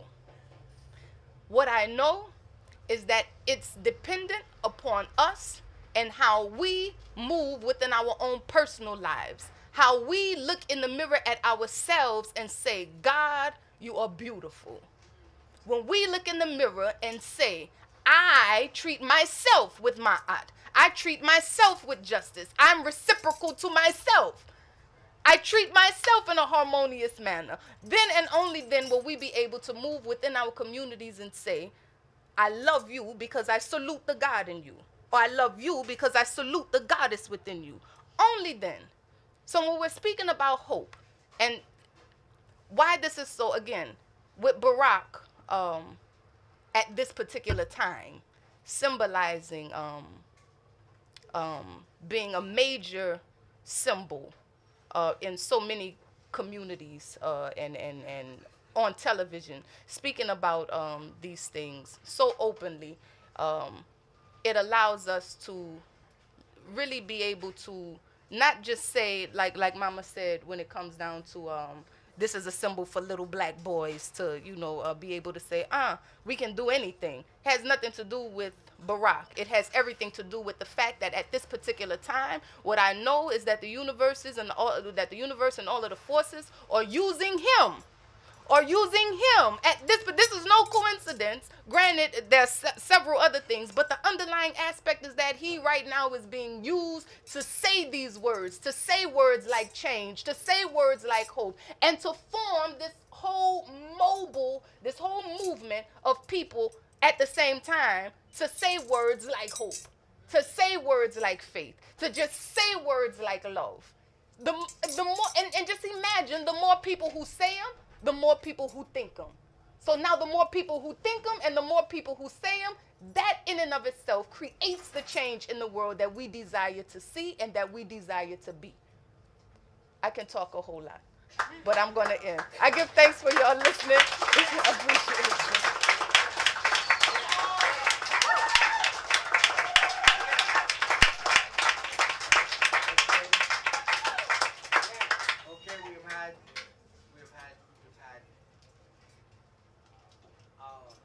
Creative minds express to us their sense of this moment, of this time. Now we're going to open it up to you to do the same thing with the same clarity, with the same intensity, and with the same conviction. Not asking them questions, but simply making your statements, and let us hope that your statements will resonate with us so that we could gather those statements up, and then at the end we'll have our panelists speak to some of the things that you said. Let's open it up now. Who's going to go first?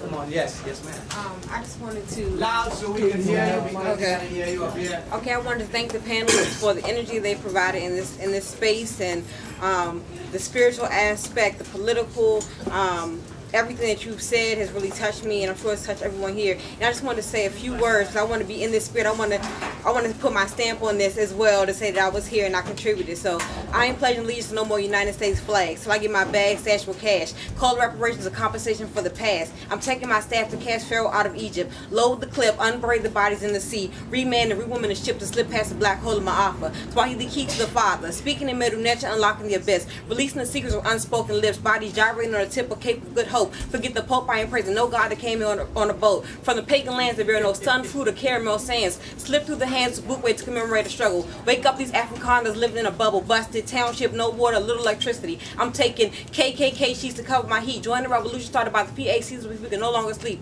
So I just leave it there. So thank you so much.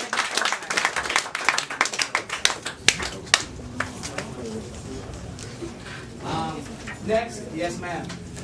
Yes, I just want to again thank you all for Louder so we can hear you.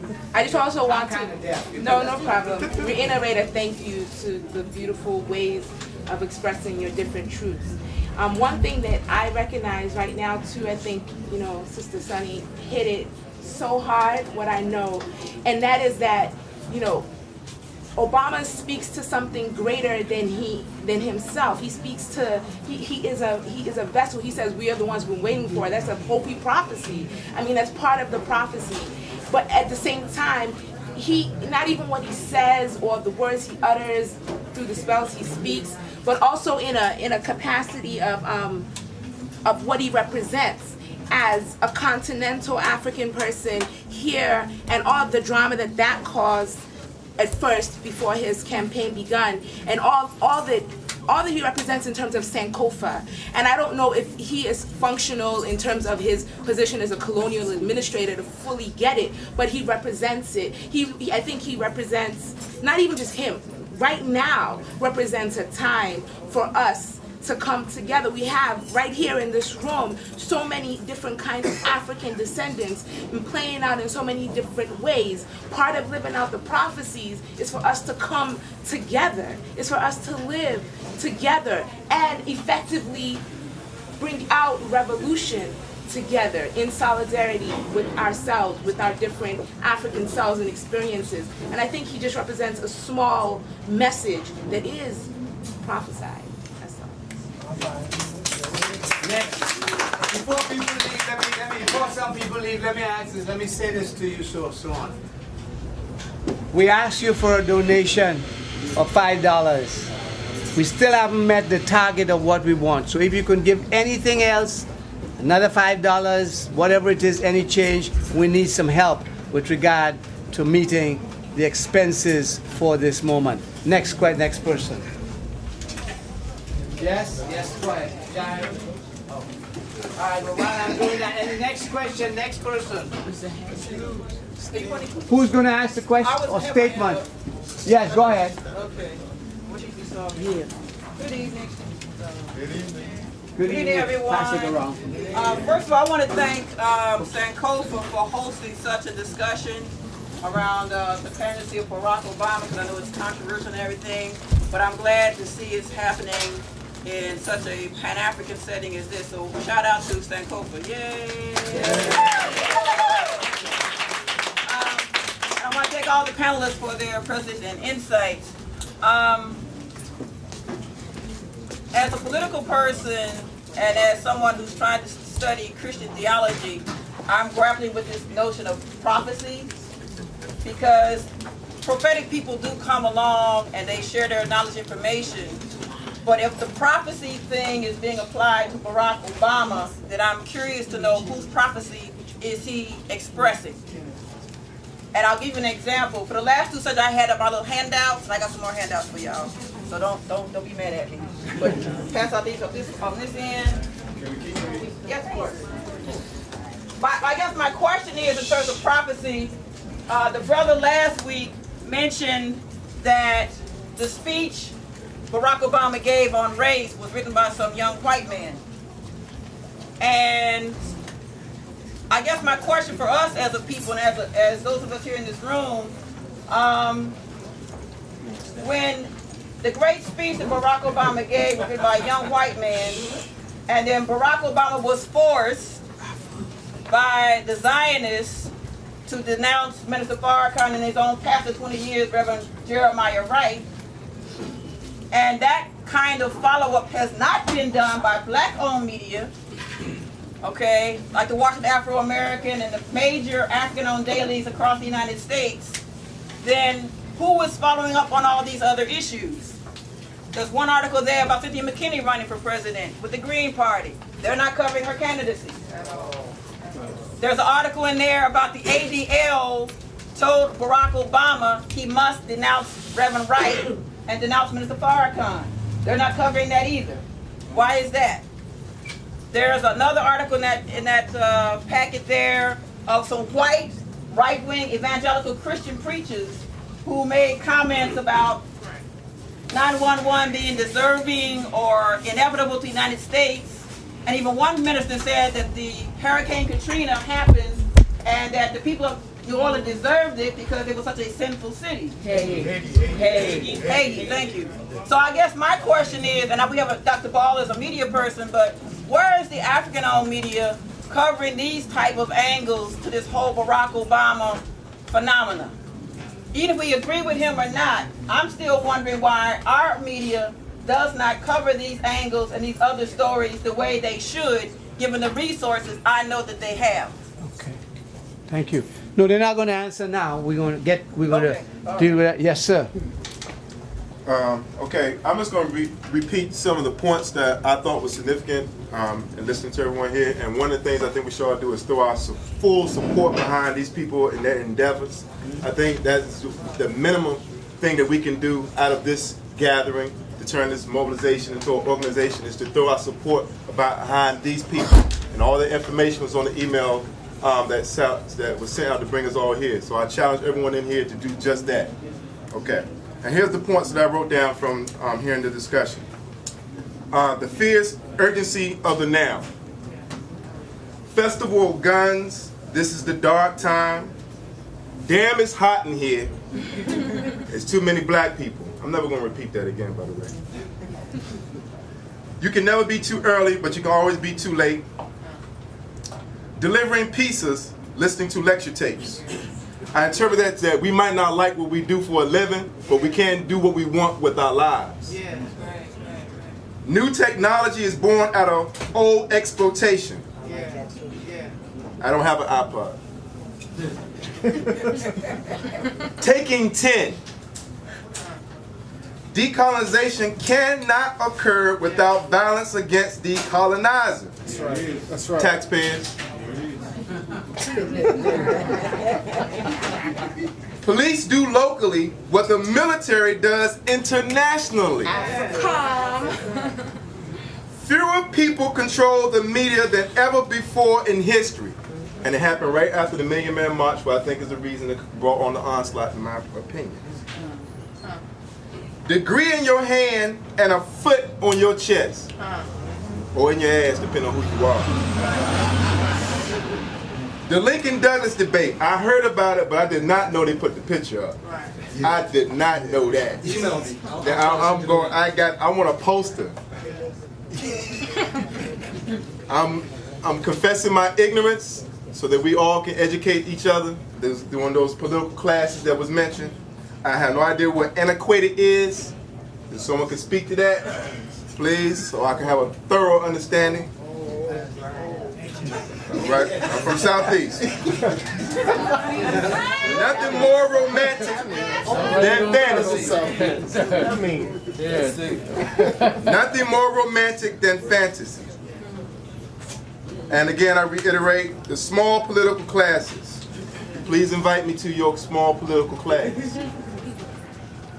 We can water and prune the garden. If we're not part of the solution, part of the problem. Great mobilization versus great organization. This is a mobilization. Definite function is the organization part that we're speaking of. Hopefully we'll come out of this. Throw our support behind PFW and this brother's fine show. Spirituality is the highest form of politics.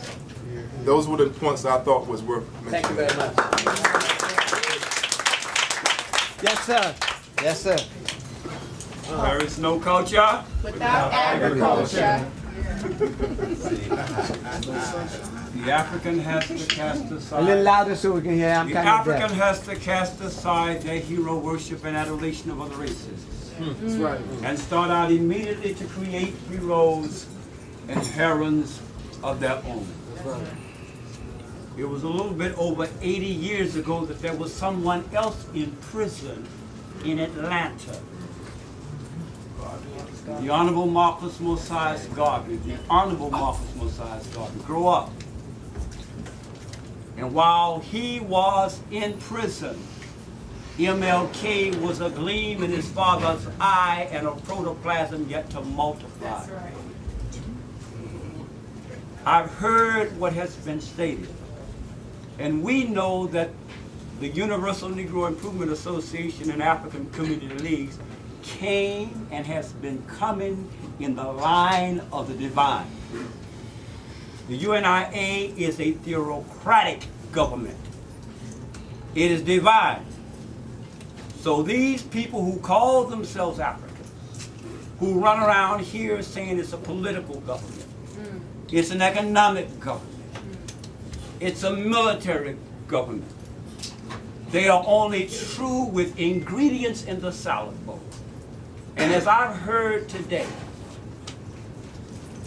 quoting the number of people that we have quoted, when you have something that's productive, why not take the most productive and put those most productive under a microscope spiritually at all and see what you can do? I appreciate Holly Garima, we being here, and I appreciate WPFW. But the African has to cast aside our hero worship and adoration of other races. PFW does not belong to us, even though we tactically use it. And we should be clear with that. Unless my analysis is not only not true, it's backwards. So does PFW belong to us? No. Well, okay then. Tactically we use it.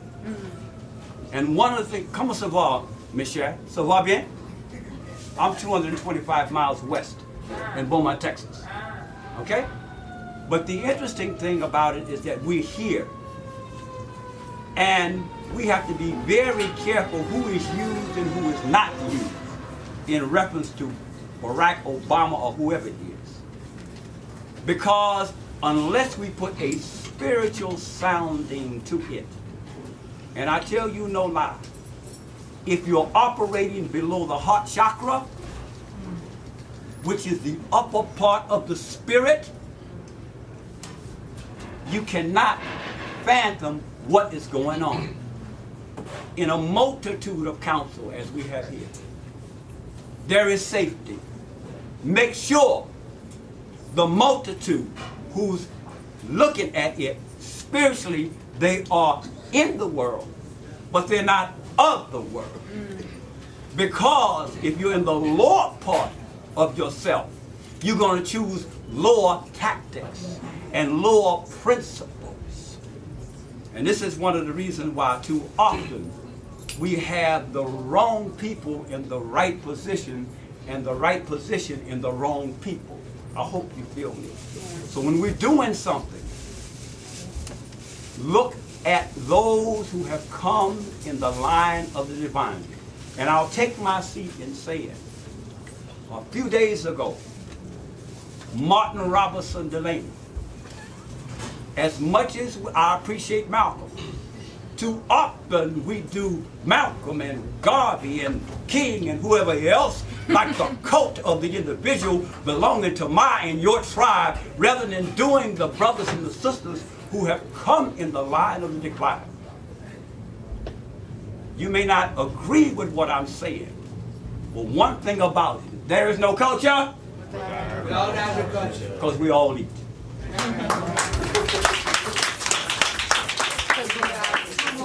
One more person, then another person, and then we're going to turn to the panel. Go ahead. You? You? Y'all ain't had no youth speak. Like what? Y'all had youth person. All right, you got it, baby. After 3 more people. Okay, good. And then we'll turn to the panel. Go ahead. I said one thing that come to mind for me, listening to the panel, is this concept of nation building. One that we don't talk about often, mainly because many of us probably don't believe in it. A lot of us do have that hope that Barack Obama talks about in this system. This concept of voting, that our people fought and died for us to vote. No, they fought and died for us to have the option to do things like vote. But they really died and for us to have the option to build our own. We're not going to see our people nation building on television, on CNN, on Fox. So why are we looking for it? Washington Post, it's not going to be there. But if you go right up the street, there's a place called Nation House where they're raising children. You'll never hear about that school.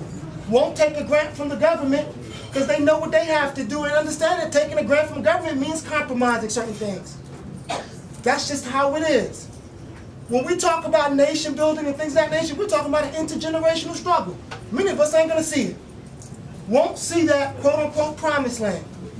But what we need to start thinking about is the young people, our children. How many of us are revolutionaries don't even talk to our parents, talk to our brothers and sisters, making sure we're taking care of our children? It's real basic stuff that we don't do. That's right. So we talk about standing up that half an inch. She's right. Many of us don't do the basics. And we're talking about taking over a system in place of what?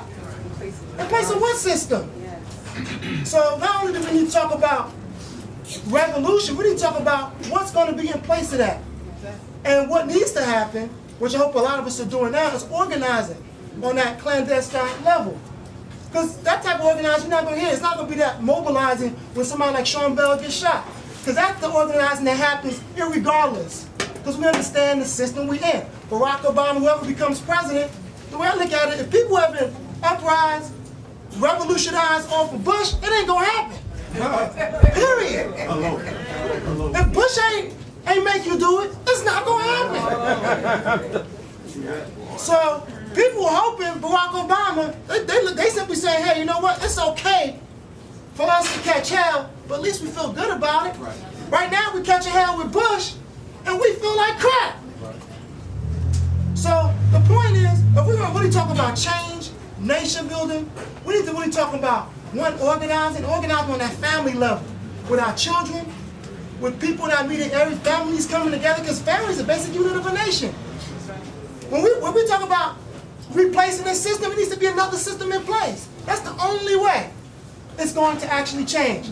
Not just taking over or throwing over the system. That ain't enough. We need another system in place. Thank you.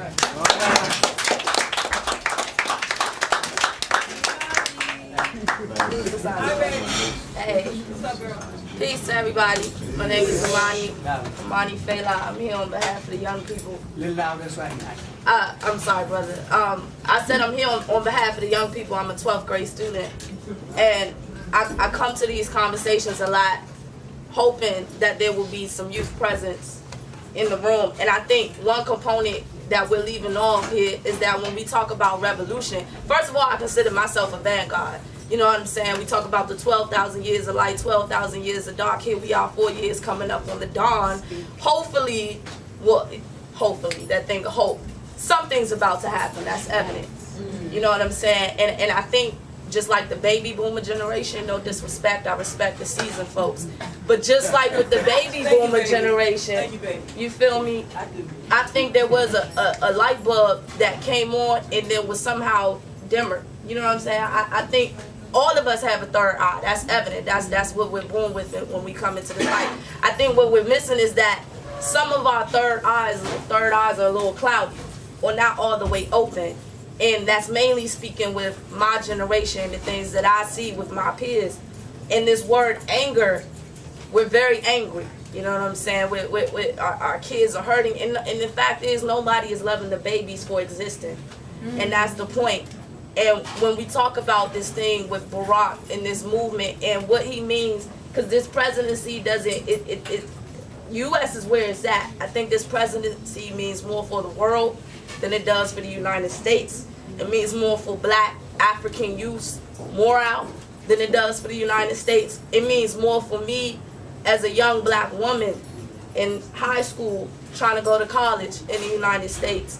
And I think we really have to start having more conversations about how to bridge the gap in terms of getting our young people more involved into this process, having more honest conversations with our young people, because the reality is most of the kids that I deal with on a day-to-day basis, they don't know too much about politics. They, we worried about everything else that's going on in our, our neighborhood. With politics is like the furthest thing away from my mind. So I just like Brother Tony Browder, Pappy Camone, Mama Sunny, Sankofa, all the more seasoned people in here who are hands-on with our youth. I just want to encourage y'all to get a little more proactive and really start explaining to the babies. Not only explaining, but bringing this thing of love and hope in, because it is hard to find. And once you find it, it's hard to hold on to it. So, like I said, as a young person, I just want to pay respect to the elders, but also ask the elders to start reconnecting us because we're hurting, All right, all right.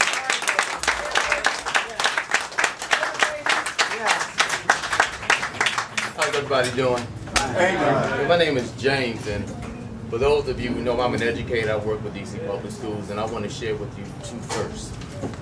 Prior to 9/11, there was a conference on racism in Durban, South Africa. At that particular point, nobody wanted to talk about the problems of black people, and as soon as 9/11 hit, all of a sudden you need black people because you need a target to shoot at when you send them someplace they can't spell.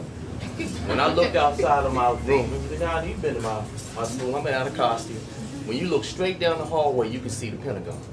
And when it hit, and I looked down the hallway and I saw the Pentagon burning, the first thing I thought of, damn, chickens came home to roost. I did too. Because it made sense. You can't throw dirt in the wind and don't think it's going to come back to you.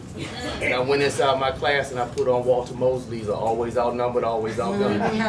And I sat down with the students that came. They were running around like chickens with their heads cut off. And I said, no, why you running? And where you going to run to?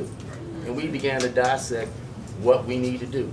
And one of the things we need to do is historically go back and understand you can't telegraph your moves.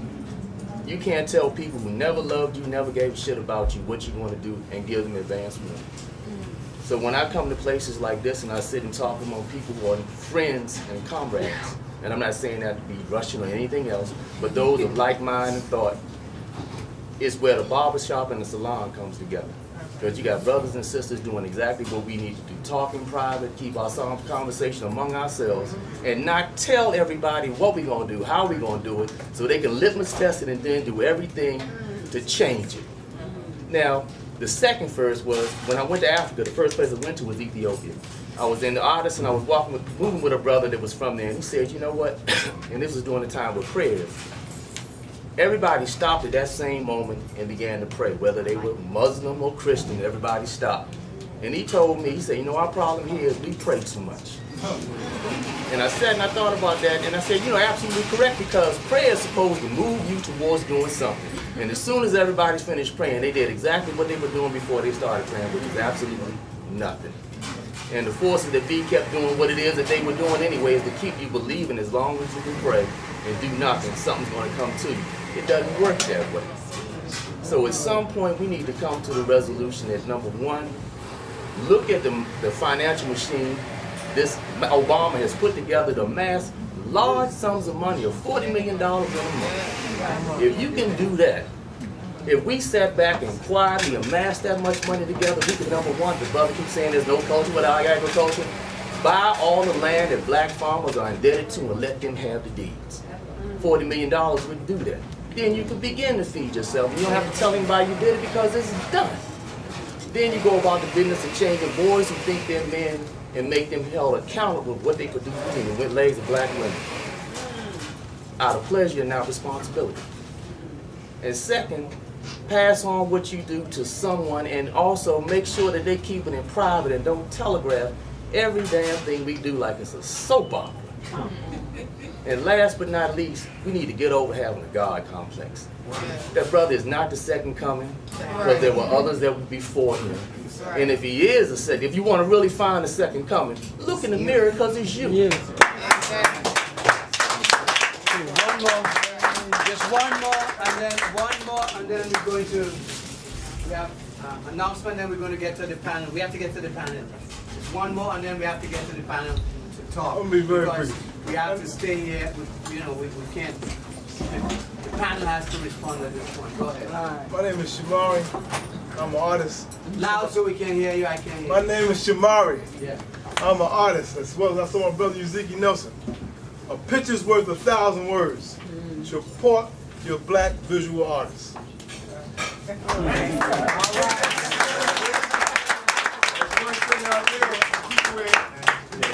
Asa, a statement, and then we get to the panel.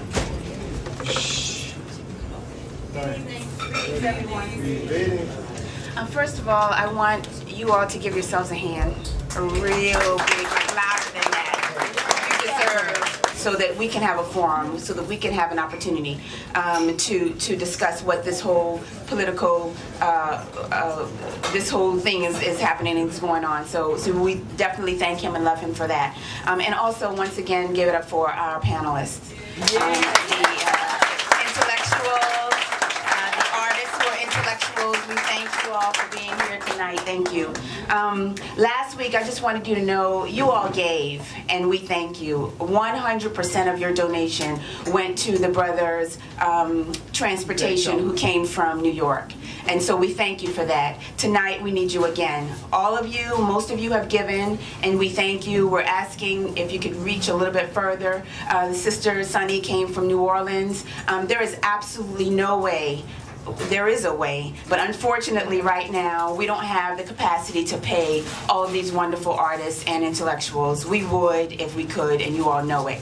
But right now we really just need to take care of the transportation for Sister Sunny so that we can get her back home safely to continue the work that she's doing there. So if you could just reach a little further, I'm going to send it out and do what you can do, and thank you, and know that we really appreciate you. 100% of the dollars went toward transportation.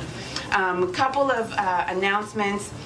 For those of you who are not on our mailing list, make sure that you sign our mailing list so that you can get all the information about what we have happening here in our cultural center at Sankofa, what we have happening going on in the cafe. Also, please give it up for T and the crew in the cafe. We're getting that system down packed, and they're doing the best that they can do right now. We just really love them. This Sunday coming up, we're having Mother's Day dinner at Sankofa.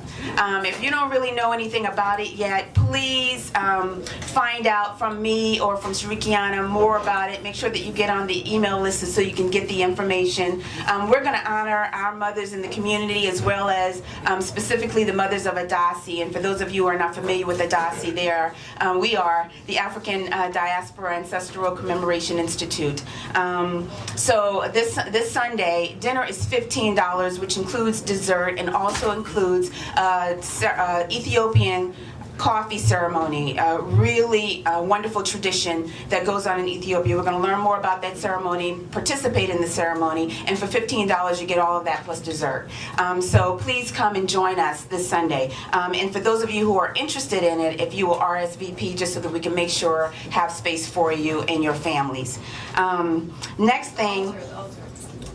Also, thank you. If you will, one of the things that Adasi is known for is building incredible altars to our ancestors, beautiful altars, ancestral altars. What we're going to do as a community here on Sunday in honoring Adasi is build an altar for them. So if there is anything that you can bring that will honor your mother, an aunt, a family member that you have that you want to honor, or as well as what Adasi means to you, please bring that so we can place it on the altar and they can see what the community can do on their regard. I just want to ask, did Sonny bring some CDs, and does Liney have any of her books tonight? Okay, I'm gonna cover, all of that. Okay, thank you. So we want to make sure that we support our artists and their works. The next thing I want to go to is, for those of you who were here last week, you remember Baba Leo Edwards? Mm-hmm. He was in the panel. Can we just give him a little bit right now? Just a little bit. Baba Edwards, one of the things that who is not able to be here tonight because he's traveling tomorrow, so he sends his regards, is going to be putting together is a series of classes on the new Pan-Africanism in the 21st century, with Baba Leo Edwards really leading that class and that discussion. What we want to find out tonight is, are any of you interested in that? Is that something that you would want? And if you would let us know, so that we can get you the details of it as we go further and putting together that. Thank you. Putting that together. We're looking at probably 2 days out of the week for a 4-week session. But again, we'll give you all the details right now. We just want to know your interest. And again, thank you, Mama, for reminding us that our artists. Brother Jared, do you have like a book or anything that you? I have free CDs. Okay, Brother Jared got some free CDs. So you get something too. Got some free CDs. But we have artists who have CDs, who have books. Please, again, we're just asking you to reach tonight. Reach a little bit. 40 million is what Obama was able to capture from this country, and so we're just asking you to go as deep as you can and make sure that you support the artists who are here. Because if we could pay them, please know that we would. And thank you all again, and we love you. Thank you. Okay, before you go, we're gonna ask the artists to respond, starting with Aliyah, Jared, the same order, the same. We want them to respond to anything in terms of the conversation or what the other people here spoke about that was important to you. My conclusion is pretty brief. I believe that whether you agree with Barack's politics or not, or you feel that he represents a conservative agenda, or he's here to bring change for black people as well, I think it's kind of, to me, it's somewhat irrelevant. I think he's a symbol of change, as Ms. Patterson was saying, and that the most significant thing to remember is that everything that we're looking for, we need to find within ourselves first. Again, I just want to thank everybody, thank our hosts. A couple things I just want to throw out there, almost random thoughts, just to conclude. We know what Barack Obama, where he stands on the conditions of black people, or where he's allowed to stand, as was said a moment ago about his response that Katrina, what happened down there, had nothing to do with racism. He also said in response to the decision to free the killers of Sean Bell, we're a nation of laws and we have to uphold them, and that was his response. what we're trying to do with the Fanon Project, my contribution to this Fanon Project that I talked about earlier, is to look at media in the context of colonialism. And I think if you break down, if anybody saw, speaking of Democracy Now!, Naomi Klein's Shock Doctrine or the book The Shock Doctrine, if you follow that same trajectory, what you'll realize is that she's saying, with all due respect, nothing that Fanon and others had not already said. Right. When he talked about psychic violence following the physical wave, that's what he was talking about. In media studies, and those of us who are encapsulated within that need to recognize that outside the tradition is the real answer. But if you look at the way popular media is constructed, I think this would answer the sister's question about black-owned media, is that it is designed to do just what terrorist and torture tactics do. Isolate, so we have specifically tailored messages based on your specific demographic, age, race, so on and so forth, to isolate you. It is designed to distract you from what is really going on, to keep you confused, so that you cannot perform a proper analysis. This is why media does what it does. So I think we have to understand, I'm just giving a quick summary, that we have to understand mass media in this society is torture, is terrorism. Particularly if you look at the history, particularly of African image in that media. Barack Obama was said initially to not have the baggage of slavery because his father was born in Kenya, not as an African here. Sister already mentioned, I just want to throw that out there. They just kept saying it. I even did a LexisNexis search to see how many times the phrase came out. It came up regularly. Not the baggage, which was code to white people to say he's okay. All right, black-owned media is irrelevant. The ownership, just much like the color or the gender of the figurehead that we see in a presidential election, is irrelevant. The system is set up specifically to allow advertisers to determine content. So that's why Kathy Hughes can come to my university in Morgan State last year and claim publicly with no retribution, which I take as a failing on me in terms of not properly educating my students, that Radio 1 is black power, she said. I'm sorry, what happened? I didn't hear that. That was right. Well, I mean, and worse than that. I mean, she just bastardized and destroyed history. Pernille Joseph, a scholar I consider a friend and a colleague, said that Obama is an extension of the Black Power movement. I challenged him then, and I think we need to challenge that. I can't let that go. I agree with what the brother was saying about we don't control WPFW. My appeal to you to get involved with the station is that I do think that we have the ability to take it if people follow the structure, and we should talk about that. There are ways, but also I've tried to be supportive of the low power FM movement or pirate radio. That's why we make broadcast without sanction. It's a revolutionary activity. The reason we do a mixtape radio program is to take the airwaves off of the air that have been captured from us, and in a culturally relevant way. The idea is that we can more easily penetrate into areas where mass media has blocked us out. The anger that I mentioned earlier, Barack Obama, I think, is meant to diffuse it so that the young people that are angry, as was mentioned a moment ago, will look upon their anger and find, instead of joining the Malcolm X grassroots movement, who is here, my colleagues and comrades in that organization, that they'll join the Democratic Party. And I think that's exactly what his presence has been crafted to encourage, that the anger be diffused. And then lastly, I just want to say, for all of you, the elders, people in my middle-range generation, whatever that is, look upon teaching everyone as an act of love. I think sometimes we get a little angry with the way I am angry, but we disseminate our attempts to disseminate wisdom and knowledge angrily, and it doesn't sink in with the people that we want it to reach. So again, I thank you all very much, and as Fred Hampton said, you said peace and be willing to fight for it.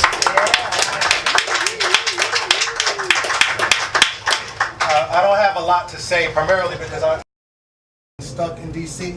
because I live in Baltimore and I'm taking the train, so I need to at some point get back to the train. But I have three things I want to say. First of all, in looking at all the books, I do want to mention I have a book of all the poems, because I neglected to mention that when I was doing the poems. I have a book of like 100 poems that I wrote. So you heard 3 of the 100 poems. And I also have, it's like a commercial, right?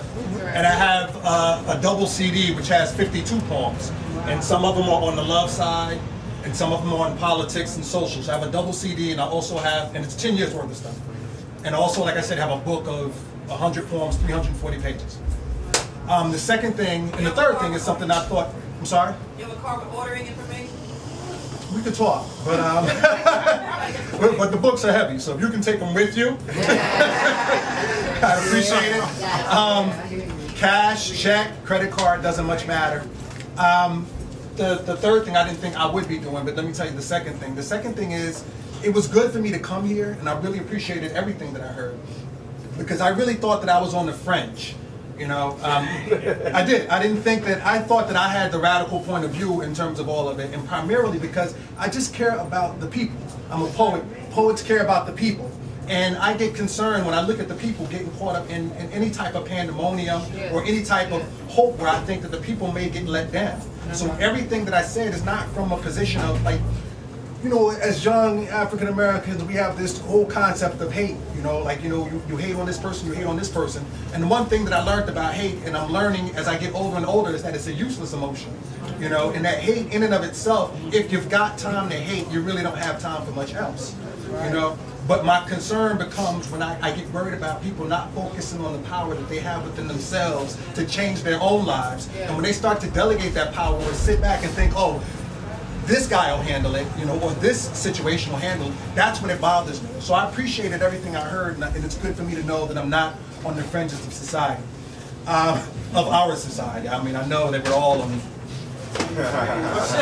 So, the last thing that I wanted to say, and this is the part that I thought would be weird, but as I was listening to, when you were talking about Barack Obama being kind of excluded from the legacy of slavery, I did want to bring up, and this is separate and apart from everything I said, but I did want to bring up, just in terms of a historical perspective, that coming from Kenya, you know, they were colonized. And their leaders were not just Jomo Kenyatta. I mean, they had Tom Mboya, they had Oginga Odinga, right? And they, and over and above that, I mean, they had a movement, which were the Mau Mau warriors, who swept through the country and did pretty much what was done in Haiti in 1804. You know what I mean? So you have to keep into perspective that it's not just like he came from, that his country, not necessarily, we're not talking about the person, the individual, we're talking about Kenya now. Kenya itself has gone through a lot. Kenya itself has seen what we saw with Gabriel Prosser, what we saw with Denmark Vesey. Kenya itself, the Mau Mau's were an example that Malcolm X brought up often of what he thought we needed to do. All right, so I did want you to understand that it's not like he's coming from us, that Kenya is a separate situation apart from us. And those are the things. Get the book, get the CD, support everybody. Thank you.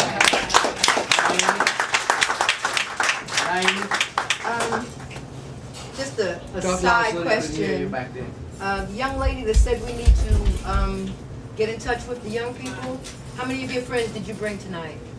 One. That's all I could get to come. Okay. And just as you said that, when you ask us to step forward, we need you to step forward too. No, yeah, I'm asking for us to meet halfway. We can do that, but a lot of young people don't want to do that. And if you know some, I'm telling you to send them on down because we're here waiting. Okay? So that part is good. And our standards are not high enough right now. We are not asking for enough. When we hear people say things like, well, Obama made all these overtures to white people guaranteeing this, but he didn't find it necessary to come to us and say such and such and such and such, and then somebody will say, well, he couldn't do that or else he wouldn't win. Well, if you compromise yourself before you get in, what the hell are you going to do after you're there? And we really need to be worried about that, okay? I think we already know. I think we already know. And one other thing is, I was so glad that Sister Sunny dealt with the spiritual aspect, because when I say things like, if I say I don't want to vote, or well, I'm not going to vote, well, somebody always says, well, we have to. And I said, well, suppose all of us just did not vote. Well, what we going to do? We're going to think about it. Right. Okay? And then we're going to pray on it. All right? We do need small spiritual groups. We even need spiritual groups who have enough heart to say, every day at 3 o'clock, I'm going to pray for the death of my enemies. I don't care how y'all feel about that, but I'm going to do that every day at 3 o'clock. Okay? But when you say that to black people, they go, oh no, we can't do that. You can't pray for the demise of somebody who is stomping you to death. So we need to use everything we have. Everything we have. And we got it all. We got all of it.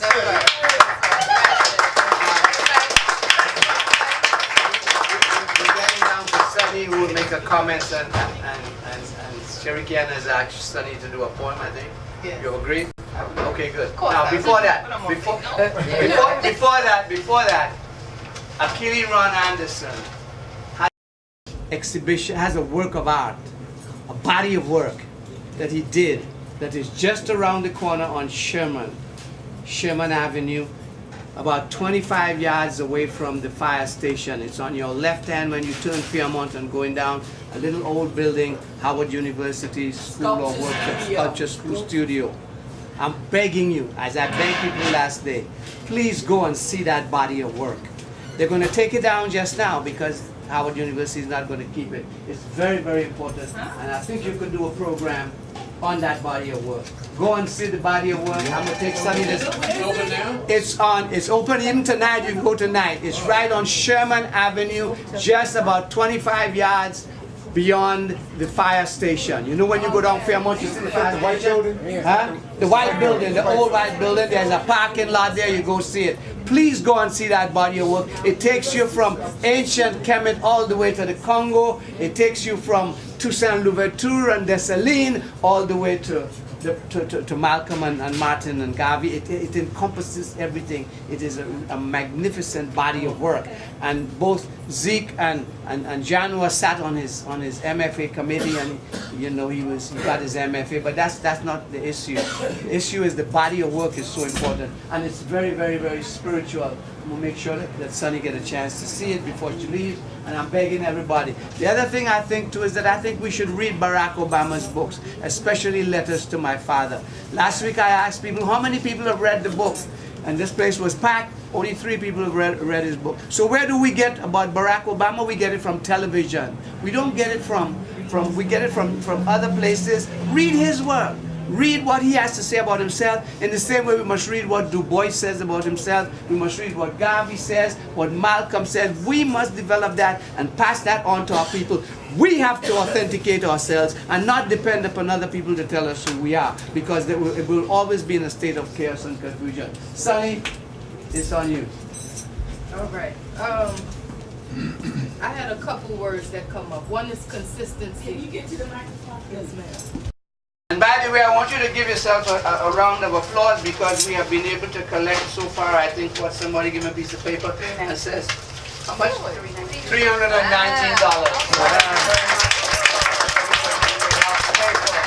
For Sonny's presence and for a ticket and so on. Thank you, thank you, thank you. Go ahead, Sonny. Give thanks. It was some words that came up. One is consistency. Consistency with our words and our actions. Another one is this boldness. I heard Imani mention the word existence. So for us to be bold in knowing that and I don't even want to use the word fight, and but we must, as far as the fight part, the struggle part, but the victory that leads to. This is the main thing, the victory of fighting for this existence, and knowing that it's a permanent risk to do so. That to do this is a teacher of mine, and we're going to get to the poem in a second, and that poem is dedicated to him. He would ask me, he said, are you on task, right? And I would say, yeah. But then he would write down every definition of what is a task. But one is that it's something that must be done. So our task, that's something that you'll have to answer for yourself. And we spoke about this whole radical, to be radical even in our humility, and how this quote-unquote radicalization, how it brings us to action, how it brings us to a place where we must fight, how it brings us to a place where not only must we fight, but in the midst of our fighting, we're consciously knowing that we win.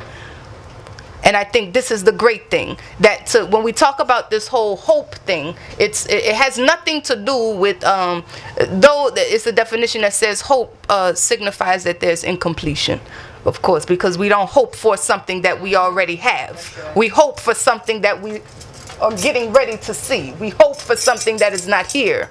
If it was here, why would hope be relevant? So what this does as far as the radical part is that it leads people, and it increases the action. We talk about this courage to love, and I'm with brother as far as the torture, dealing with the torture of the people as far as the media. We already know that blood and guts, that's always been a great seller. We buy it all the time. We go to the movies to see it all the time. We pay for everybody's emotion and then try to see how it fits into our own lives. And then we wonder how we done divorced our husbands and wives based upon the movie that then came on the screen and all kinds of other stuff. So we're dealing with a culture that is strategically placed and has always been placed, I guess we can say, and has always been enacted and intact to do just that, slaughter and torture the people. So when we're dealing with a culture of violence, when we're dealing with a culture of might, we're talking about a system that has been totally designed to strip us of human rights and human dignity and our capacity to resist. Just the capacity, the simple thought of resistance is something that never crosses our minds at all, because we do have this, as the elder brought about, this whole hero worship. But when it comes to this whole Barack thing, this goes so far beyond Barack.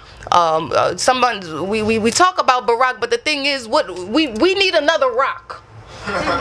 We need another rock to stand on. So may our words be the rocks that we stand on. May the faith that is inherent, may the faith that boils within each and every one of us be what it is that we stand firm on, to know that nothing can move us, nothing can sway us, not even... Okay, all right. So the anger part. Why this is so good as far as the motivating factor. But the main thing is, how do we turn this? How do we churn this into such a divine love that what it is we do? We've done things that stem from anger. And we know how it's kind of like Alka-Seltzer. Like you put it in the water and it got this good fizz, and then that thing is real flat. So how do we keep the fizz going? And the only way we can keep the fizz going is if we look and feel and touch and taste, and we're able to see the love that lives within our hearts. So now it goes to our heads and our hearts being in alignment to where we are now thinking not with this part, but we're thinking with the brains of our hearts, that we're able to see with the eyes of our hearts, that we're able to love with our hearts. Now, what does that mean? Again, this is not some romantic concept of love. This is not some, she's so cute, or he's so nice looking, and so forth and so on. It boils down to, again, us seeing the godly and divine within each and everything that we see, touch, taste, and feel. That in and of itself is revolution. That in and of itself will mean that now we have the eyes of a great creator and creatress. I'm able to burn literally your skin and get down to the inside of the matter. That may take time, I'm sure. Okay, so the poem. And this poem is in dedication to Dr. Morris F.X. Jeff, also known as Barima Odiakosa, and also Mama Gwendolyn Brooks. And it says, we know this place, for we have glanced more times than we'd like to share into eyes that stare with nothing there behind them but an unfulfilled wish and an unconscious yearning for life. Though death rests comfortably beside us at night, their moans are louder. They come to visit the guards at the gate, and they stay until morning, torturing their guilt-ridden insides. The silent cries of the keepers are louder than the booms that come from the guns they use to occupy the space. And we know this place, for we have seen more times than we'd like to imagine. Bloated cadavers floating through waters of a city gone savage, foraging the land for what can be salvaged, but what can be saved when all is lost. It happened in August, 29 days in. We are now 5 days out of the only place we knew to call house and home. Few things are certain. 1, we have no food. 2, there are more bodies lying at the roadside than hot plates being distributed, or first aid being administered, or recognition as a citizen. 14th Amendment. refugee, check. And we know this place. It's ever changing yet forever the same. Money and power and greed, the game. They suck and devour the souls of the slain. What a feast for the beast at their table of shame. With napkins round necks to catch the blood that drains from the flesh they chew. It's hell to gain, and we know this place, huh? All too well. Dank with the smell of death and doom. It hovers, it smothers, no growth, no room, no pretty, no please, just gray, just gloom, just bond me a hope, and it died too soon, just jucking, just jiving, just living. We just fools, and we know this place is decked in all its array and splendor. Golden streets with good intentions capture our attention. Gadgets and inventions, pesticide the food supply, flu-like symptoms, diabetic condition,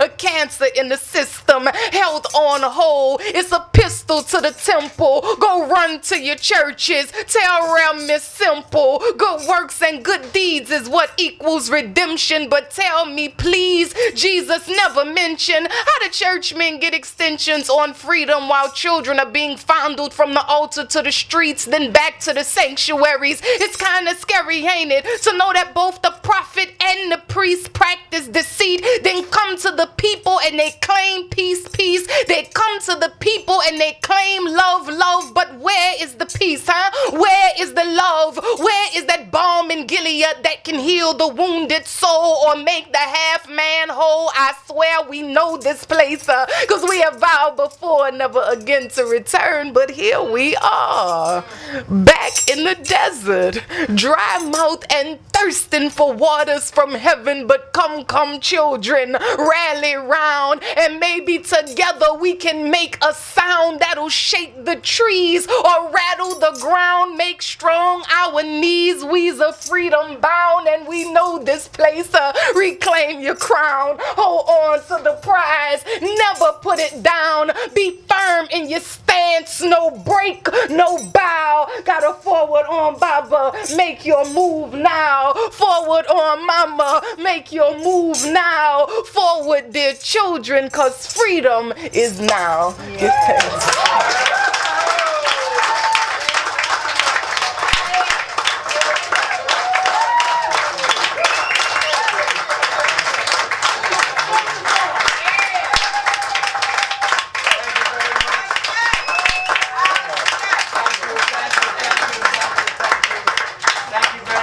For a wonderful evening, and it's a pity that, but the work goes on.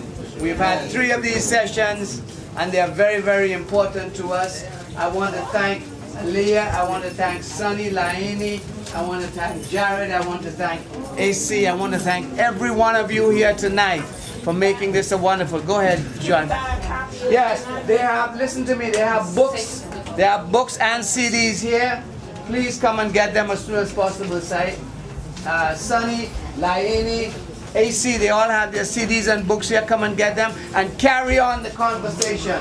Thank you very, very, very, very, very much. Thank you.